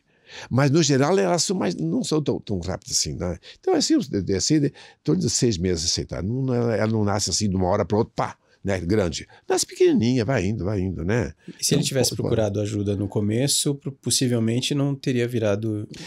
seria bem menor. E ainda é considerado, assim, como uma lesão muito pequena. Ah, essa é uma lesão pequena. Sim, o tratamento isso aí é maravilhoso, porque você trata, é uma lesão pequena, resolve. Agora, se for depois, a gente chama de ter um estadiamento clínico, menos de 2 centímetros, então é uma lesão pequena. E tem dor, doutor? Não. Não tem dor. Vai ter dor quando atinge a terminação nervosa. Na superfície quase não tem terminação nervosa. Por isso que às vezes dentro da boca você não sente dor em nada. Às vezes, não olhe dentro da boca. Por isso que eu mando, uma vez por mês, fique em frente ao espelho, cabo da colher, afasta a bochecha, levanta a língua e olha. Procura manchas brancas, caroço, feridas, manchas vermelhas. Caso não desaparecer em 15 dias, você procura teu dentista, né? Teu médico. Vocês falam muito, vocês profissionais falam muito de fatores externos, né? E desses fatores externos a gente está falando de fumo, álcool, comportamento, drogas aí agora, né? Como um todo. Lógico. Hoje a gente agora tem fatos novos aí, né? Como não contente, agora vem os vapes da vida, narguilés da vida, e jovens usando isso como se não houvesse amanhã. Como tá chegando esses jovens, doutor? Que momento que essa bomba pode explodir? Luiz Eduardo, o fumo, há décadas a gente sabe que ele é cancerígeno. Porém, o álcool, a gente falava que era um coadjuvante. O álcool não como alimento, como eu falo, como droga. Com uso frequente. Meu filho, que é médico, sempre fala o seguinte, até a primeira coisa que o pai vai dar entrevista já vai falar, usa o álcool como alimento e não como droga, né? Ele já brinca comigo, né? Acontece que o álcool, a partir de 2012, a gente já tinha certeza que o álcool era um desencadeador, porque quantos pacientes que nunca fumaram e tiveram câncer orofaringe, né? 2012, Silvia Balbo, ela é de Califórnia, ela descobriu que o álcool é um desencadeador do câncer. E que ele fica até 7 dias no corpo do ser humano. Você tomou um pilequezinho esse final de semana, aí eu vou tomar só no outro. Então, o álcool não... Tá lá ainda. O álcool não está saindo do teu corpo. Então, você é um etilista. É um alcoólatra. Se for só de final de semana, não dá tempo dele sair. Se a teoria dela não está mostrando? Mostrou a teoria? Não, mostrou a pesquisa. Que dura até 7 dias para sair do corpo humano o álcool. Então, quem toma os seus tragos no final de semana? Não, só no final de semana. Melhor rever. Melhor rever. Eu tenho muito medo, né? Então, o álcool como alimento, como eu falo, não tem problema. Não estou criticando o álcool. O álcool é alimento. Mas alertando que tem os agora, seus riscos, né? Exatamente. Isso aí, né? O excesso, usando o álcool como droga. Agora, o narguilé, o vape... Falam que ele é mais... Pior. É pior? Pior. É um troço assim absurdo. Porque um cigarro eletrônico, quando o paciente, o ser humano, pôs, dentro de quase 4 minutos, 4 segundos de tempo depois. Enquanto que o cigarro normal é 2 e um pouquinho, né? O tempo. Traga mais o vape do que o cigarro. Exatamente. Um dia eu estava em São Paulo no congresso, e saí do congresso, estava fora de um senhor bem apessoado.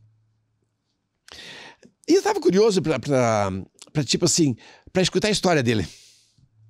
Aí eu cheguei, parei, ele ali com aquele negócio vape, não conhecia a peça por dentro, tudo. Ele desmontou e me mostrou.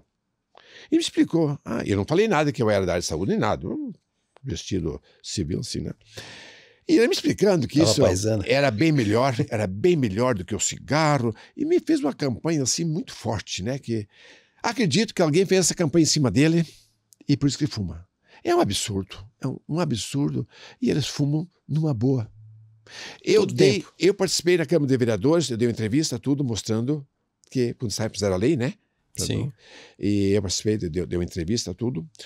E mostrando, e a literatura mostra que é pior. Existe um trabalho, eu agora não lembro o autor, sobre o cigarro eletrônico, onde que mais de 50% das pessoas que eles eram fumantes do cigarro eletrônico fizeram biópsias aleatórias e mais de 50% marcou. O P53 é um marcador para o câncer. Ele marcou. Então, se ele marcou, ele é um marcador para câncer. Então, no futuro, esse paciente vai ter. Então, Ou será que não? A tendência é que aumente os casos. Principalmente agora, porque os jovens estão usando isso com muita frequência, então é possível que lá na frente estoure, né? Luiz Eduardo, eu posso falar daquilo que eu faço. Por exemplo, pesquisa. Por exemplo, mostra, eu faz uns 7, 8 anos que eu incluí, 10 anos, não lembro, que eu incluí os vape e os narguilé. Então, está aparecendo um percentual. Mas só que eu trabalho em pacientes acima de 30 anos. Então, não aparece muito. Agora, o que está mostrando, falando em fumo, que os pacientes acima de 30 anos está aumentando o número de fumantes. De 80, eu tenho um gráfico, eu não sei se poderia até... Coloca na tela ali de novo, só passar. Tem um gráfico que mostra tanto álcool que o fumo. Isso é minha pesquisa de campo. Então, eu tenho que falar sobre o que eu posso provar. Né? Pode passar esse eu vou passando isso aí. Nós vejamos ser examinado. Vamos fazer essa campanha que a gente conversou. Todas essas, olha, ali são esses, os danados. Está ali esse danado, né? Está ali. Tá. Então, ali eu mostrei o negócio estatístico, né? E pode passar mais, várias seleçõezinhas, minhas campanhas, ó, o tempo de... Ali daquela revista que eu mostrei, ó, inclusive nas ilhas a gente fez trabalho. Sim. Isso aí, um tempo, realmente, eu mostro essa imagem, sabe por quê? Porque uma época eu me sentia muito solitário, fazendo essa campanha, e estava com dificuldade, e me sentia assim bastante desestimulado. Porém, eu tinha um objetivo. Eu sabia que o meu projeto tinha lógica que eu fazia. Então, pensou em desistir em algum momento desse projeto? Não, mas eu me sentia... Porque uma vez eu tive que montar num domingo à tarde 5 barracas, 5 toldos da Defesa Civil, sozinhos. Tinha que montar ainda. Para segunda-feira, eu sozinho. Então... no início das coisas. Então não era muito simpático, sozinho. Puxava um lado e caía do outro, puxava do outro. Então, você, tipo assim, você quase pensa assim: o que eu estou fazendo aqui? Exatamente. O que eu ganho com isso aqui? O que eu estou fazendo? Qual é o meu objetivo? Mas eu pensava, eu fiz um projeto e eu tenho um objetivo. E eu sei que ele está bem embasado e vai dar certo. E nessa imagem aqui, é na Praça Osório ali. Sim. E hoje, quando se mostra a mesma coisa, está lotado. Hoje não precisa nem... Hoje é uma loucura de gente, né? Pode passando. Pode passando. As campanhas, o treinamento, os congressos, como a gente treina... Isso foi na Ilha do Mel? Aqui que é? Esse treinamento, congresso de treinamento... Esse aqui, Superagui. Eu fui com a desembargadora Juicy Camargo. Em 2008, ela nos convidou para participar com o projeto dela. Ela achou interessante e daí a gente casou esse projeto junto. Então, a Juicy... Né, agora, volta mais um detalhe novo, vocês não observaram. Nesse barco, é um barco muito simples e vai alto mar ali. Quantos estão com esse negócio de prevenção? Com o colete. Que ia com alto mar que vai, né? Vai bonito. Então a prevenção não é só na prevenção na boca. É na vida, inicia. Aí chegou uma altura que começou a fazer movimento, aí todo mundo, as ondas, todo mundo foi pegar, porque ali todo mundo riu. Tiraram foto de mim, me sacanearam, né? Tô brincando, né?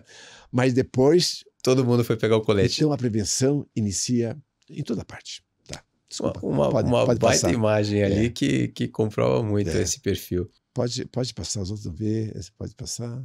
Esse foi em esse aqui já treinando, por exemplo, já no congresso, um congresso que eu presidi, e isso eu fazendo treinando. Isso em 2013, que minha equipe estava Cerro Azul, acho que é Cerro Azul a cidade, fazendo campanha. Cerro Azul? Não, volta Rio do Sul. Rio do Sul. Fazendo a campanha de prevenção de câncer e deu a neve. E olha eles brincando na neve. É neve? Sim. O doutor de Senha, o doutor Josley. Eu tenho uma equipe maravilhosa. O doutor de Senha já era o teu fiel escudeiro ali. Ele é o segundo homem lá, que nós somos entre 8. Tem uma equipe maravilhosa lá, né? Doutora Bruno, doutora Isabela, doutor Roberto, doutora Juliana Schultz, doutor Cleverson, doutor Aron. Nós temos uma equipe maravilhosa. Um time bom, né? É, o pessoal pensa que sou sozinho. Não, eu tenho uma equipe maravilhosa. Hoje, minha presença lá ou não, tipo assim, quando eu brinco nas cirurgias, aí eu brinco assim, ó, estou preocupado o dia que vocês não sentirem mais minha falta. Né? Então, tá muito... Mas ensinou bem, né? É, então, pode ir passando os outros, pode ir passando. Vamos ver, Samuca. As campanhas todas, as campanhas na praça ali. Que um dia foi vazio, né? Sim. Esse gráfico. Esse é um gráfico, não, na distância aqui, mas esqueci, é o álcool, né? Ele iniciou em... Não, volta. Não, volta a falar do fumo. Esse aí, tá? Esse, o fumo. Em 89, tava, olha o gráfico no início, que eu coloquei em 5 anos, né? Mas estava 25%, mas eu não consigo chegar aqui.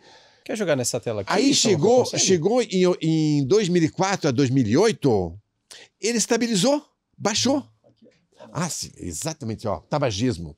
Tabagismo, quando eu fiz 30 anos, né? Era 25, uma boa memória, viu? É.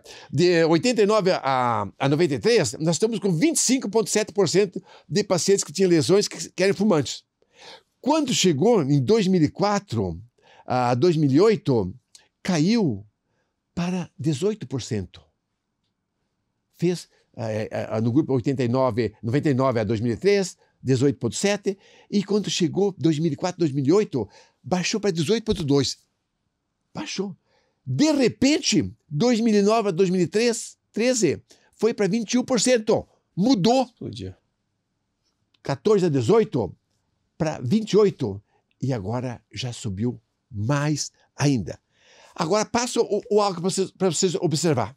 Porque uma coincidência, está em inglês porque eu apresentei essa aula lá fora. O álcool, em 89 para 93, de 5 anos, 14,3%. Quando chegou 2004, 2008, 13,8%. Olha, de repente, 2009 para 2013, 17%. Opa, o que é isso? Tem coisa errada. Crescendo. Tem uma coisa errada ali. E 2014, 2017, 21,9%. Agora já está em torno de 28%. Mas daí, olha, embaixo que está em inglês. Nesse período, começou a divulgação na mídia as bebidas alcoólicas. Propaganda. Propaganda! Começou a aumentar o consumo do álcool, automaticamente, estranho, o fumo subiu junto, paralelo. Uma coisa puxa a outra. Então, acredito que uma coisa puxa a outra. Então, para pacientes acima de 30 anos, este é o gráfico. E está aumentando o consumo de álcool no estado do Paraná. Dados preocupantes, né? Muito preocupante. Não tenho dos jovens, mas eu não acredito que seja diferente. Esses dados sempre assustam, né? E principalmente com os jovens aí. Tudo bem que hoje a doença está mais previsível do que era antes. Sim. Tem uma equipe já formada pelo senhor que também... Mas são dados preocupantes e alarmantes que a gente precisa ter um olhar para isso, né? Doutor, agora falando a gente fala muito da prevenção, o senhor conduz muito bem, e tem a parte cirúrgica. Ok. E que também é mais um ponto que o senhor é brilhante, né? E quando a gente fala da especialidade, das cirurgias, eu sempre tive, e acompanhando o senhor, eu não via ninguém fazendo isso, buscando a coleta de osso da fíbula para fazer a reconstrução de face. Como que foi? Como que o senhor chegou nisso? Caro Luiz Eduardo, primeiro, por que acontece isso? Porque há falha em algum ponto. A prevenção falhou. Nós falhamos. Se eu falhei, se a sociedade falhou, o tumor cresceu.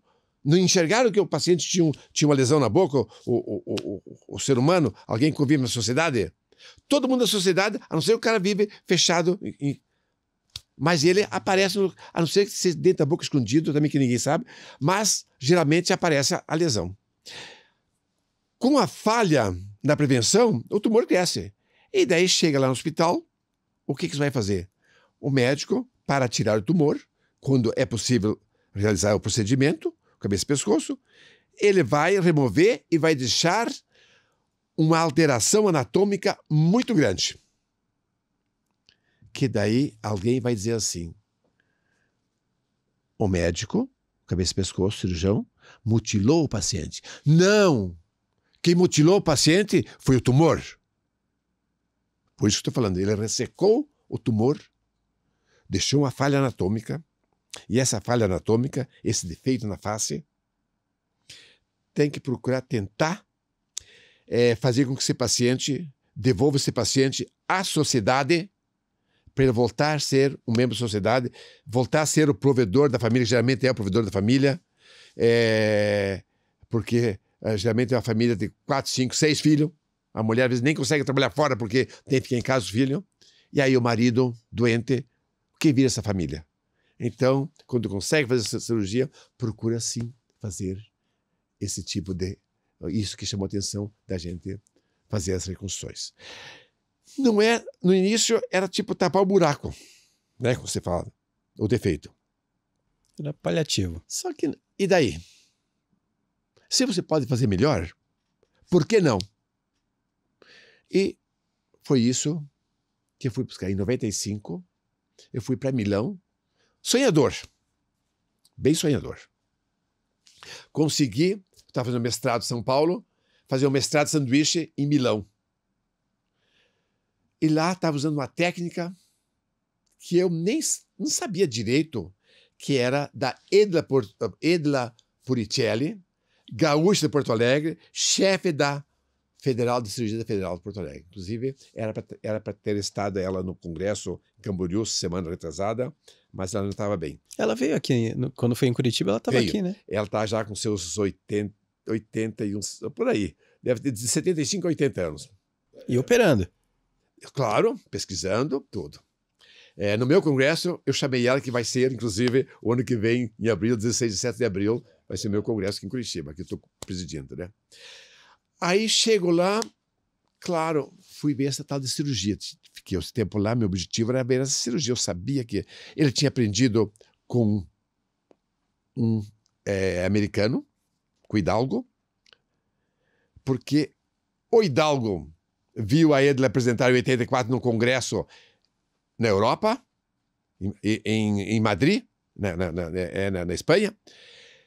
Em 84, a Edla apresentou o caso, o trabalho. Em 89, o Hidalgo apresentou um artigo. Só que ele esqueceu de citar a Edla Puricelli.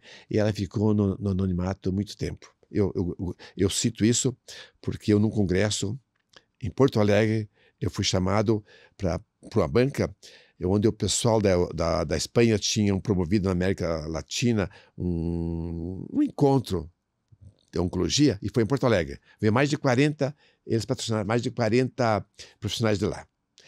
E eu era da mesa, metendo na mesa. De repente, o espanhol fala e deu o crédito ao Hidalgo. E eu estava na mesa, inclusive com o Chechen, que hoje é falecido, o que fez da cirurgia plástica, que fez a anastomose do primeiro caso, estava na mesa comigo, né? Não conheci, fiquei conhecendo, o senhorzinho já. E ele deu os créditos ao Hidalgo. Nossa, eu acho que eu fiquei branco na hora, né? Sabendo que era dela. Aí eu parabenizei tudo da aula dele, do espanhol, e falei, só um detalhe, o senhor teve um equívoco. O criador dessa técnica é a Edla Puricelli. Microfone. Você falou Claro, isso para todo mundo. Claro. Auditório grande, um monstro auditório. E ela está presente aqui.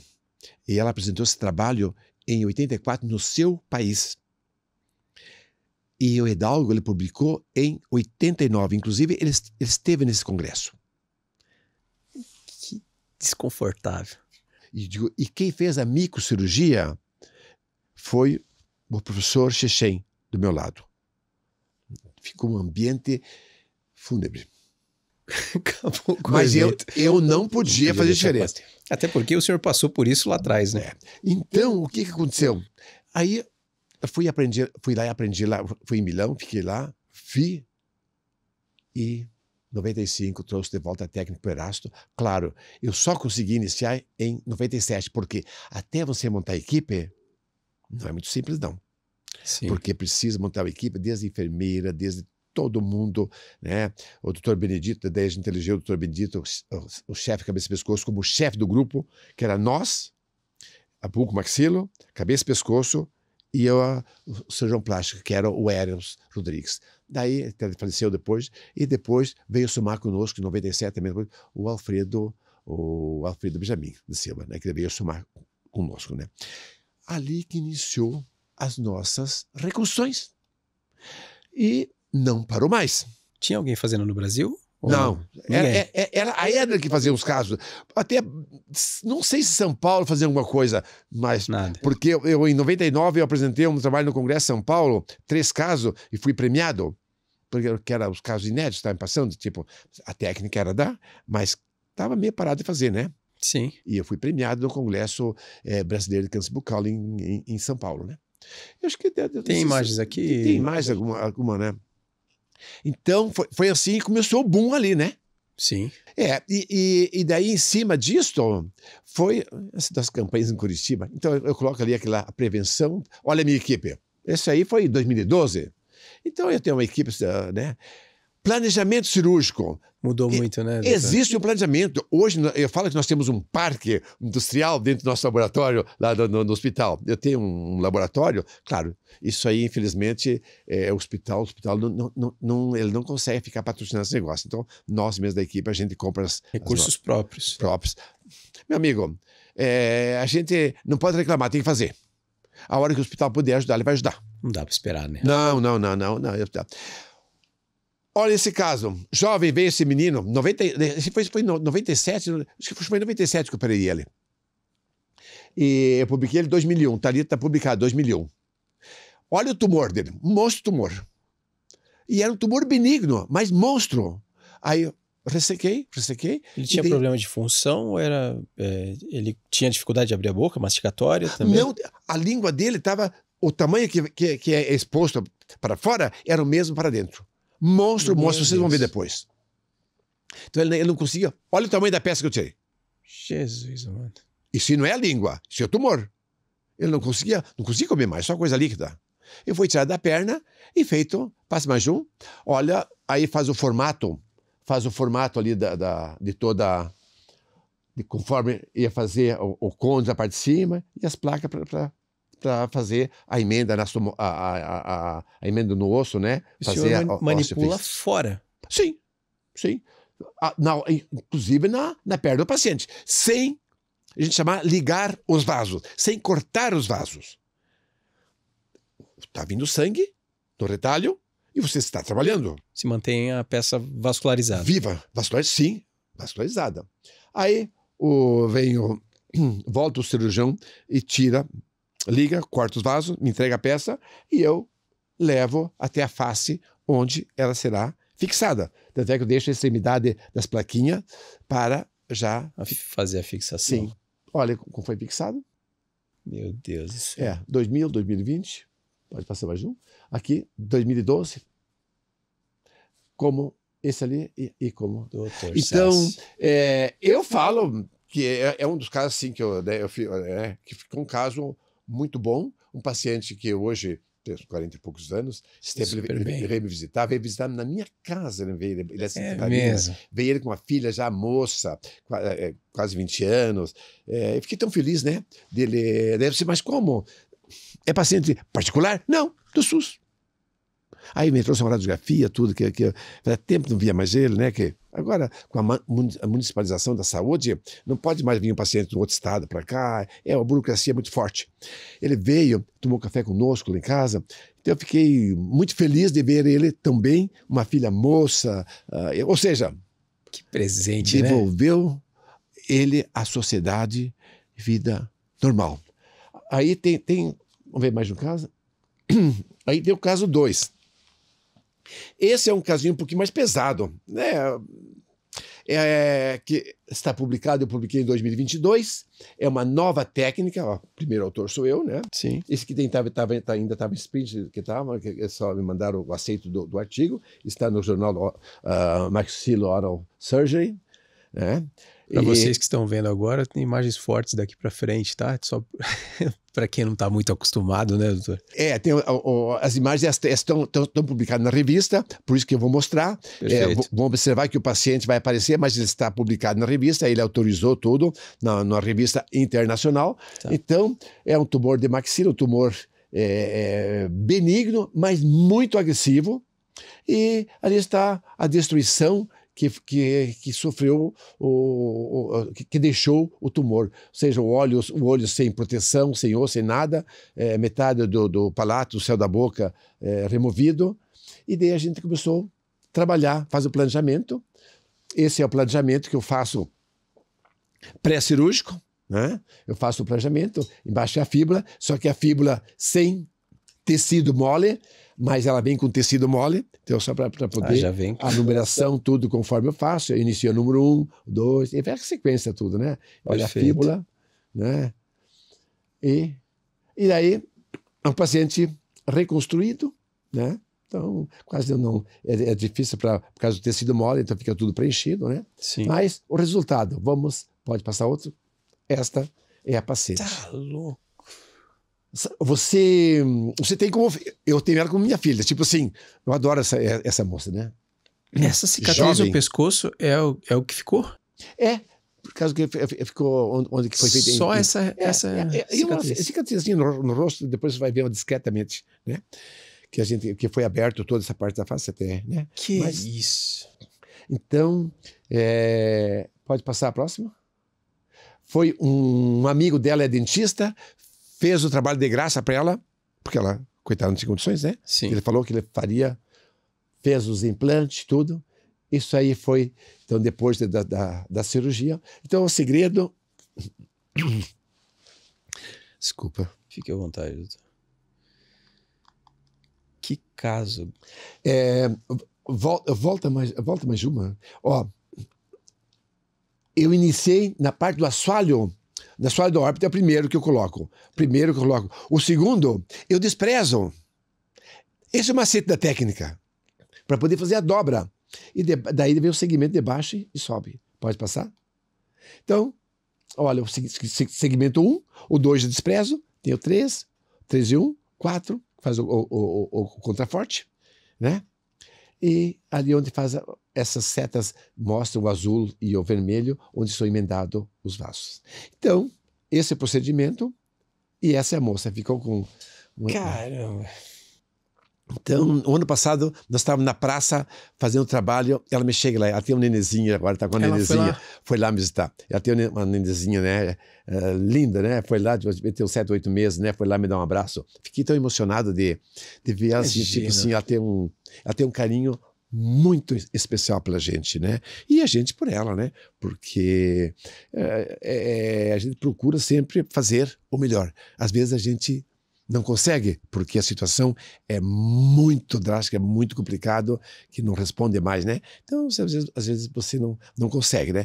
Mas tudo aquilo que está dentro do nosso alcance, a gente procura fazer. E aí, claro, SUS, claro. Aí você vai perguntar assim, mas eu ia te fazer, você vai fazer uma pergunta, isso particular? Não, isso é SUS. Deixa eu até fazer uma pergunta, doutor, e fique à vontade para responder, tá? Sim. A gente está vivendo hoje um momento que a gente falou no começo, né? Que você forma os seus alunos e com uma rédea bem curta para que eles estejam bem perto e não desviem do caminho, né? Até para voltar aqui, Samuca pode voltar para a tela aqui. E hoje a gente está vivendo uma indústria muito agressiva, vamos dizer assim, com várias marcas, com várias próteses, com um processo de superindicação muitas vezes, que casos não tão graves como esses estão indicando uma prótese e às vezes não chega nem perto disso. E a sua técnica está aí resolvendo sem a necessidade de algumas próteses, sem precisar gastar horrores e encarecer o sistema. Ela não substituiu. A sua técnica continua aí, dando resultados. O que mudou? É muito difícil de responder essa tua pergunta. Eu sempre coloco, existem profissionais ótimos no mercado, menos ótimos, bem menos ótimos e bem menos ótimos. Essa é a resposta que eu te dou. Gênio. E você viu o Gesiel, ele falando com a simplicidade, não, aqui foi, eu fiz isso. E é coisa que o gênio faz, né? Um caso tão complexo e fala com uma naturalidade tão absurda, com uma didática tão incrível, que é um caso tão complexo, e tornando uma paciente aí, devolvendo ela a qualidade de vida dela. Essa nova técnica ali, eu tenho outras técnicas já, porque eu devo ter em torno de umas 12, 13 técnicas publicadas de reconstrução, né? Essa técnica tem me rendido inúmeras, de 2022 para cá, eu acho que de 4 a 6 palestras, conferências lá fora. Então, inclusive a última agora em setembro, eu fiz em Londres, né? Então, qual que é a frequência? O senhor estava comentando antes da gente começar a gravar? De 4 a 6, 4 a 7 palestras que eu tenho lá fora por ano. Inclusive, por ano que vem eu já tenho 2 já marcadas. Uma em Londres, novamente em Londres, e outra em Singapura. É longe, hein? O senhor gosta? Então, gosta desses... Quando o pessoal me paga as passagens, tudo, eu vou. E se não, eles fazem virtual. Né? Então, eles me pagam a passagem, daí eu vou, né? Então, você vai falar sobre algo que você faz. É muito fácil ver você trabalhar aqui, você me entrevistando, fazer, e olha para você, meu Deus, como ele tem uma habilidade. Quando você iniciou, fez a introdução, que habilidade que você tem, né? Mas é teu dia a dia. Então, para mim falar sobre o que eu faço, é muito bom, cara. E ainda se me pagam, eu fico muito feliz. Então, é muito fácil. Fala com esse brilho no olho ainda, né? Então, é o nosso dia a dia, né? E, como eu disse, eu tenho uma equipe. Hoje, eu estou em 2 centros, que a gente faz nos 2 centros, que é na Mackenzie e no Erasto. Sim. Né? Na Mackenzie, nós temos o Tairo, que é cabeça e pescoço, João cabeça e pescoço, e o Rafael. Eles tiram o tumor maligno e retiram o enxerto microvascularizado da fíbula e fazem emenda dos vasos. É o que também hoje está acontecendo também lá no Erasto. Acontece com uma frequência absurda, né? Dr. Tairo, ele está na Mackenzie, cria lá do Erasto, né? E está voltando para o Erasto. Também está fazendo para mim. Então, e é uma coisa, é uma rotina. Virou? É uma rotina. Sim. Então, no passado eu ficava assim, porque eu fazia tudo no gesso, moldava um crânio, fazia a cirurgia no crânio, moldava uma fíbula com gesso, cortava a fíbula e fazia toda essa parte. Fazia em acrílico também, tudo antes de fazer no paciente. Ficava 15 dias assim trabalhando malucamente. Quando eu descobria que o doutor Benedito falava, nós vamos ter uma fíbula, tem que fazer esse estudo, tá. No máximo eu tinha uma radiografia panorâmica, nada mais. Hoje eu tenho tomografia, eu coloco o sistema Blender. Planejamento virtual. Tenho tudo isso aí, né? A gente faz tudo isso aí, né? Então eu ficava trabalhando que nem 15 dias nem maluco. Hoje, não. Hoje eu fiz o curso com aquele Cícero, que faz aquelas reconstrução de face, todo o Cícero, e o doutor Fernando Zanferari. Eu fiz para ter conhecimento, mas não para fazer o planejamento. Sim. Aprendemos a fazer em deformidade de face, porque não tinha na nossa área, e nós desenvolvemos para a fíbula. Daí a gente devolve para o sistema Blender, que não paga nada para ele, tudo aquilo que você cria.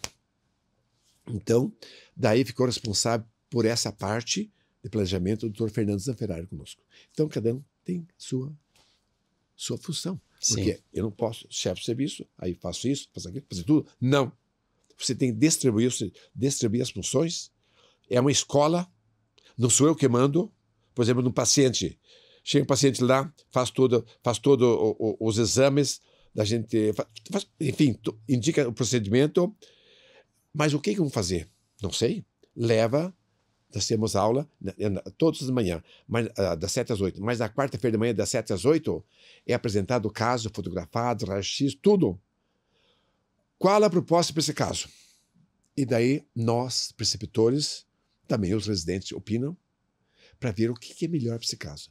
Não porque eu sou chefe de serviço que eu vou determinar a minha linha. Não. É a linha do serviço. Ou seja, eu chamo isso de escola. Isso chama-se escola. Com a minha presença ou não minha presença, continua e todos seguem essa linha. Então isso chama-se escola. Então eu faço uma escola, né? É uma escola. Todos então, os dias. É assim que funciona. O senhor falou que estava lá na tua cidade natal, né? Recentemente. Quem que tá? Teus pais não são vivos? Não. Eles viram o que o senhor se tornou? Ele chegou em algum momento ver o tamanho que o senhor se tornou? Eu tenho um bando de puxa-saco lá da minha família, eu sou muito querido, né? Então eles seguem meu Instagram, né? Então eles já estão acompanhando bastante e às vezes é até ruim, sabe por quê? Porque eles ficam, às vezes ficam até um pouco, querem ficar distante da gente. Eles acham que você está num patamar que você não quer o abraço deles. Muito pelo contrário, eu continuo o mesmo. Eu falo que nem, por exemplo, o pessoal da União dos Aguaceiros de Curitiba, eu sou mesmo acadêmico aquele. Esses dias no meu consultório veio uma dentista, ela vai saber que eu estou falando dela. Uma senhora de uns 60 anos. Claro que veio lá por motivo de machucado na boca. Atendeu tudo, atendi normal. Né? Atendi normal. Sentou na minha cadeira. Eu atendo muito médico, dentista, da área da saúde, muitos. Então sentou na minha cadeira, é paciente. Não quero saber. Paciente particular, SUS. Não sei. É paciente. Trata todos da mesma maneira. Tratei tudo bonitinho. Fiz a biópsia.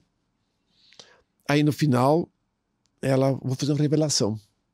Não gostava de você. Nossa, eu fiquei assim, sabe, queira ou não queira, pode ser um amigo teu te falar pra você assim, não gosta de você. Não é legal. Não é legal. Eu só ri, né? Não falei nada. O que eu vou falar?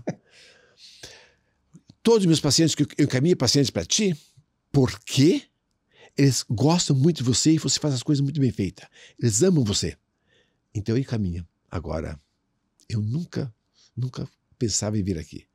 Mas a partir de hoje, mudou toda a imagem que eu tinha de você. Aquela pessoa que parece que é intocável. Você parece que é uma pessoa intocável. Olha a imagem. E eu vejo alguns dos meus familiares que é mesmo? É, tipo assim, o pessoal que, às vezes, primos mais, né? Que, às vezes, tipo, que tem medo de te dar um abraço. Você chega, eu abraço. Tipo assim, ele chegar para te dar um abraço, parece que não é bom. Então, parece que houve assim, uma situação interessante. Distanciamento. Assim. Mas eu não deixo. Eu aproximo, daí depois eles se soltam, né? Mas no início eles ficam um pouquinho interessante.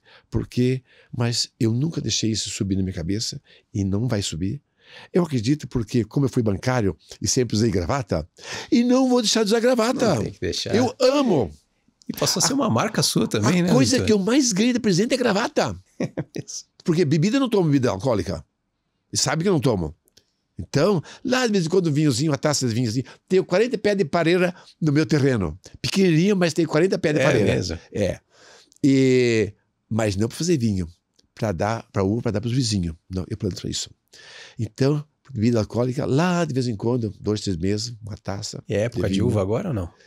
Tão bonita, estão bonita. Já dá para colher? Não. Vai ser tipo metade de janeiro, por aí, né? Porque elas estão bem verdes agora, mas estão bonitas, estão lindas, né? E cuida como se fosse... Eu chego à noite em casa, é minha terapia. 9 horas da noite, eu ligo a luz lá fora, que eu tenho um campo de futebol lá. Não teria. O meu terreno tem 800 metros quadrados, tem a casa, campo de futebol pequenininho, fechado. E tem a luz para clarear o campo de futebol, né? E joga também ali um pouquinho. Não, eu sou o que pega a bola atrás do golo pro goleiro, né? E daí as laterais, tem uns morundum, eu fiz pareira. E daí ligo, chega à noite, eu vou lá ver minhas pareiras. Que lindo, deve ser. Isso aí, você tem que quebrar a tua rotina. E não tem outra maneira. Claro, eu faço também Krav Maga, faço Krav Maga, terça e quinta-feira, você tem que fazer. Inclusive, com o meu orientador, meu mestre é o Emerson, e o chefe geral, doutor Toda semana. Gerson. Claro, terça e quinta, lá no Bacaxeri, o Emerson é nosso mestre, e que é uma família, faço há 13 anos. Isso que nos dá sustentação para manter toda essa estrutura. Porque se você não faz uma academia, você não consegue suportar tudo essa. E é um ambiente pesado que vocês vivem, não, né? É. Infelizmente, é. E não vai mudar. Equilíbrio. Sim. Ele não vai mudar. Então por isso que eu me mantenho muito bem. Não faço Krav Maga, porque Krav Maga não é uma arte, é uma defesa pessoal. Eu faço para saúde. Fui lá para aprender a cair, porque a gente vai pegando uma idade, começa a cair. Eu com 50 anos caí na frente do hospital que nem um saco de batata. Quer dizer, meu Deus do céu, e se machuca. Digo, opa, eu tenho que fazer alguma coisa. E daí fui lá para aprender. O senhor caiu? Caí. Sabe quando você dá uma tropeçou e caiu. Besta, né? Troço besta. Na frente do hospital. E digo, isso imagina quando eu tiver 97 anos, porque irei até os 97, né? Então, digo, imagina quantos tombos vou cair. Então, eu estou fazendo Krav Maga, toda a equipe lá, o Tom Emerson, a equipe lá, que ele é engenheiro elétrico e é nosso mestre. Pessoal bem dedicado, uma família. Não, e é uma técnica que realmente que ninguém espera, né? Eu estou lá, eu e meu filho, nós somos faixa verde. E há 13 anos. Então, a verde está em qual patamar ali? Daí vai para o azul e marrom, né? Tá quase lá já. Sim, já estou 3 para 4 anos na verde, né? Então já estou indo para azul também. Né? Pô, o pessoal que tem medo do senhor aí, que te acha bravo, agora sabendo do Krav Maga... Não, isso é para saúde, não quero, não. Agora que não vão te abraçar mesmo. Não, isso é para saúde. E a gente tem que fazer, o Krav Maga é uma coisa assim, é para saúde, você tem que pensar em saúde. Tá mas certo, se um dia precisar, você tem uma maneira, uma coisa, né? Não é para estimular ninguém, né? Isso é para as mulheres estão fazendo bastante, desculpa. Porque tem que fazer, né? Elas precisam muito, né? Então, oxigênio o cérebro e é um equilíbrio, então, né? Então, o Krav Maga, mais essa minhas pareiras, coisas, minha hortinha, tudo, isso é minha vazão, isso é uma válvula que a gente tem, porque senão você pira. Né? Eu sempre, à noite em casa, trabalho muito no computador. Eu falo que eu estudo no mínimo 1 hora por dia. Meu filho fala que você estuda muito, pai. Não, eu só não estudo sábado à noite. Mas 1 hora por dia, depois que eu revisei os trabalhos dos residentes, ou corrigi prova, ou algo mais, aí eu vou estudar mais 1 hora. Quantas pessoas estudam 1 hora por dia? Eu acho que é pouco, eu acho que eu estudo muito pouco. Então, você tem que ter um momento de você, tipo, vou lá, fico lá 1 hora lá, olhando o nada, olhando as frutas, olhando... Desligar. Desligado, e você desliga. E isso eu senti que é, sim, uma terapia. Que aula, que presente que eu tive aqui, doutor. Deixa, até para não esquecer, o senhor falou que tem um congresso agora... quando que vai ser o Congresso da Saúde? 16 e 17 de abril, tá. de ano que vem. É o 11º Congresso, o qual eu criei em 2001 em Curitiba, de câncer bucal. Ele roda no sul do Brasil, ano passado foi em Porto Alegre. E o ano que vem será aqui em Curitiba, no Positivo. Já fechei, contratei lá o auditório do Positivo, do campus, né? Sim. 700 lugares. E qual que é a... Sim. Esperam quantas pessoas, hein? Encher, vai encher. Vai sim. Eu já contratei a revista para publicar os anais, 300 anais, a revista da SOBEP, e todos os anais em inglês, né? Então está aberto, a inscrição, já estão mandando os trabalhos, o pessoal está mandando bastante trabalhos, então a coisa está andando. Eu tenho os melhores professores a nível do Brasil e temos um professor da Argentina. Eu tenho 35 professores de fora de Curitiba que vêm dar aula no nosso congresso. Então, um congresso, e todos os outros foram no estouro da boiada. E esse não será diferente. Em relação, só abrindo mais um parênteses, em relação às reconstruções, eu abri um curso. De tanto o pessoal me pedir, eu tenho um curso não sei agora esse ano, um curso de reconstrução com retalho microvascularizado de fibra.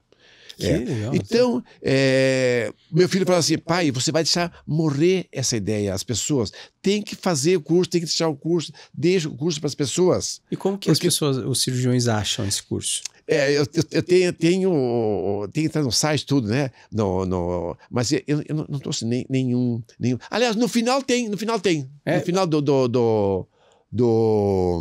da aula ali, tem. Tá. A gente vai deixar, então, Gisele, na descrição do vídeo e dos cortes, a gente vai deixar a descrição do teu curso. Tem um QR Code no final, tudo para. Tem. Agora tem, então agora lembrei, né? Que tem, né? Então... E já vamos também deixar no canto aqui, Samuca, não deixa eu esquecer, para a gente deixar o QR Code aqui também na tela para o pessoal que se interessar.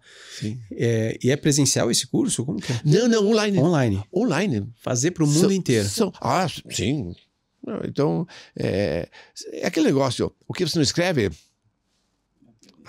Então, por isso que às vezes quando a gente escreve algum livrinho, uma coisa, né? Um livro, uma coisa, né? Mas, né? E eu tenho orgulho de ter, mesmo o senhor não lembra, eu tive orgulho de ganhar teu livro que está guardado ainda lá. Que bom, e tenho certeza que é um livro de cabeceira de muitos profissionais aí que estão nos assistindo. Doutor, sem palavras para te agradecer o seu tempo. Sei como que é a tua rotina, eu sei que é uma loucura, segunda-feira não é fácil e o senhor achou um tempo para estar aqui. Eu tenho certeza que a tua história de vida é inspiradora e eu tenho certeza que vai inspirar muita gente aqui que está nos vendo, muitos jovens, muitos profissionais já que te conhecem, que já são experientes da tua luta, da tua força de vontade, e isso para mim é uma honra tê-lo aqui e um presente que eu ganho. Muito obrigado. Eu que agradeço a oportunidade de poder repassar um pouquinho daquilo que a gente faz e que as pessoas podem acreditar que elas podem fazer. E convidar para o dia 27, na Praça Osório, a Boca Maldita, é só levar qualquer dentista que quiser ir. Leva o jaleco, se quiser lá nos ajudar. Pode atender. Sim, vai lá ajudar. 2 horas, vai lá nos ajudar. Eu não vou dizer ir lá atender porque o pessoal nosso tem que ficar examinando. Mas ajudar lá. No processo, no processo tudo. Então, qualquer dentista está convidado. Podendo ir lá 2 horas. Não precisa, mas eu não posso ficar o dia todo. Mas posso ficar só das 8 às 10. Vai das 8 às 10. Ou das 10 ao meio-dia. Todos serão bem-vindos. Eu convido todas as universidades. Todas. O hospital manda convite, manda tudo. E eles mandam os alunos e professores. Então isso aí já é uma rotina. Inclusive, vem uma escola, a faculdade de Joaçaba. Já faz uns 5, 6 anos que lá vem. Quer dizer, por que será que eles vêm? Porque eles observaram um trabalho sério, né? Vem de lá trazer os alunos numa campanha de prevenção, né? Aqui é quase que loucura. Não. Mas Eles vêm, fazem o trabalho, tudo. Então, vem acompanhar o trabalho, os alunos. Investindo no conhecimento também, né? Então, eu fico muito feliz com isso. Muito obrigado, Luiz Eduardo. Você me deu a oportunidade de ouro para mostrar aquilo que a gente faz na nossa instituição. E eu tenho que agradecer a minha equipe. Eu tenho uma equipe lá maravilhosa, né? Do Erasto Guedes, né? Tem os cabeças pescoço, né? O pessoal que me dá o apoio. O chefe lá, que é o Dr. Gil, né? Gil Ramos, ele é chefe de serviço. Então, nada você constrói sozinho. Isso é mentira. Sempre tem alguém por trás para te ajudar. Né? Não dizem que atrás de um grande homem tem uma grande mulher? Sim. Então, isto é verdade. Porque não pense em casa... Se não tivesse apoio também da minha esposa, que ela é médica também, anestesiologista, você acha que, nossa, ela é o que mais me incentiva para tudo, ela e o filho. Então, por isso que a gente vive muito bem e obrigado pela oportunidade. Muito obrigado, doutor. Foi uma honra, um presente para todos nós. Para quem ficou até agora, muito obrigado a toda a equipe. Agradeço novamente aos patrocinadores, MaxFix, Anel Custom, o ITC Curitiba, Capim. Agradeço também a Ortoface, o Não Complica, um portal de cursos e treinamentos para a área da saúde. Você, secretária, você, doutor, cirurgião, dentista, médico, quer treinar a sua secretária para melhorar a comunicação, melhorar a forma humanizada que atende os seus pacientes, não complica ter um portal de cursos para isso, e a Ortoface fazendo a logística de todas as cirurgias na bucomaxilo, que eu também agradeço. Nós estaremos no canal no YouTube, Spotify, na TV+, a partir de meio-dia, todas as quintas-feiras, e a gente teve uma aula. Você, dentista, que tiver agora, no dia 27, aqui em Curitiba, passa lá, conheça o Dr. Sassi de perto, ele, esse homem, esse gênio, e que a gente vê aqui fora das câmeras, depois que a gente estava, antes de conversar, brincando, é uma simplicidade que às vezes a gente nem, parece que ele nem sabe o tamanho que ele tem, e está aqui um homem simples e que nos orgulha ainda mais de tê-lo aqui. Só posso agradecer, foi uma tarde, uma noite muito especial para mim, eu agradeço para quem ficou até agora, fiquem bem, fiquem em paz e até o próximo episódio. Até mais.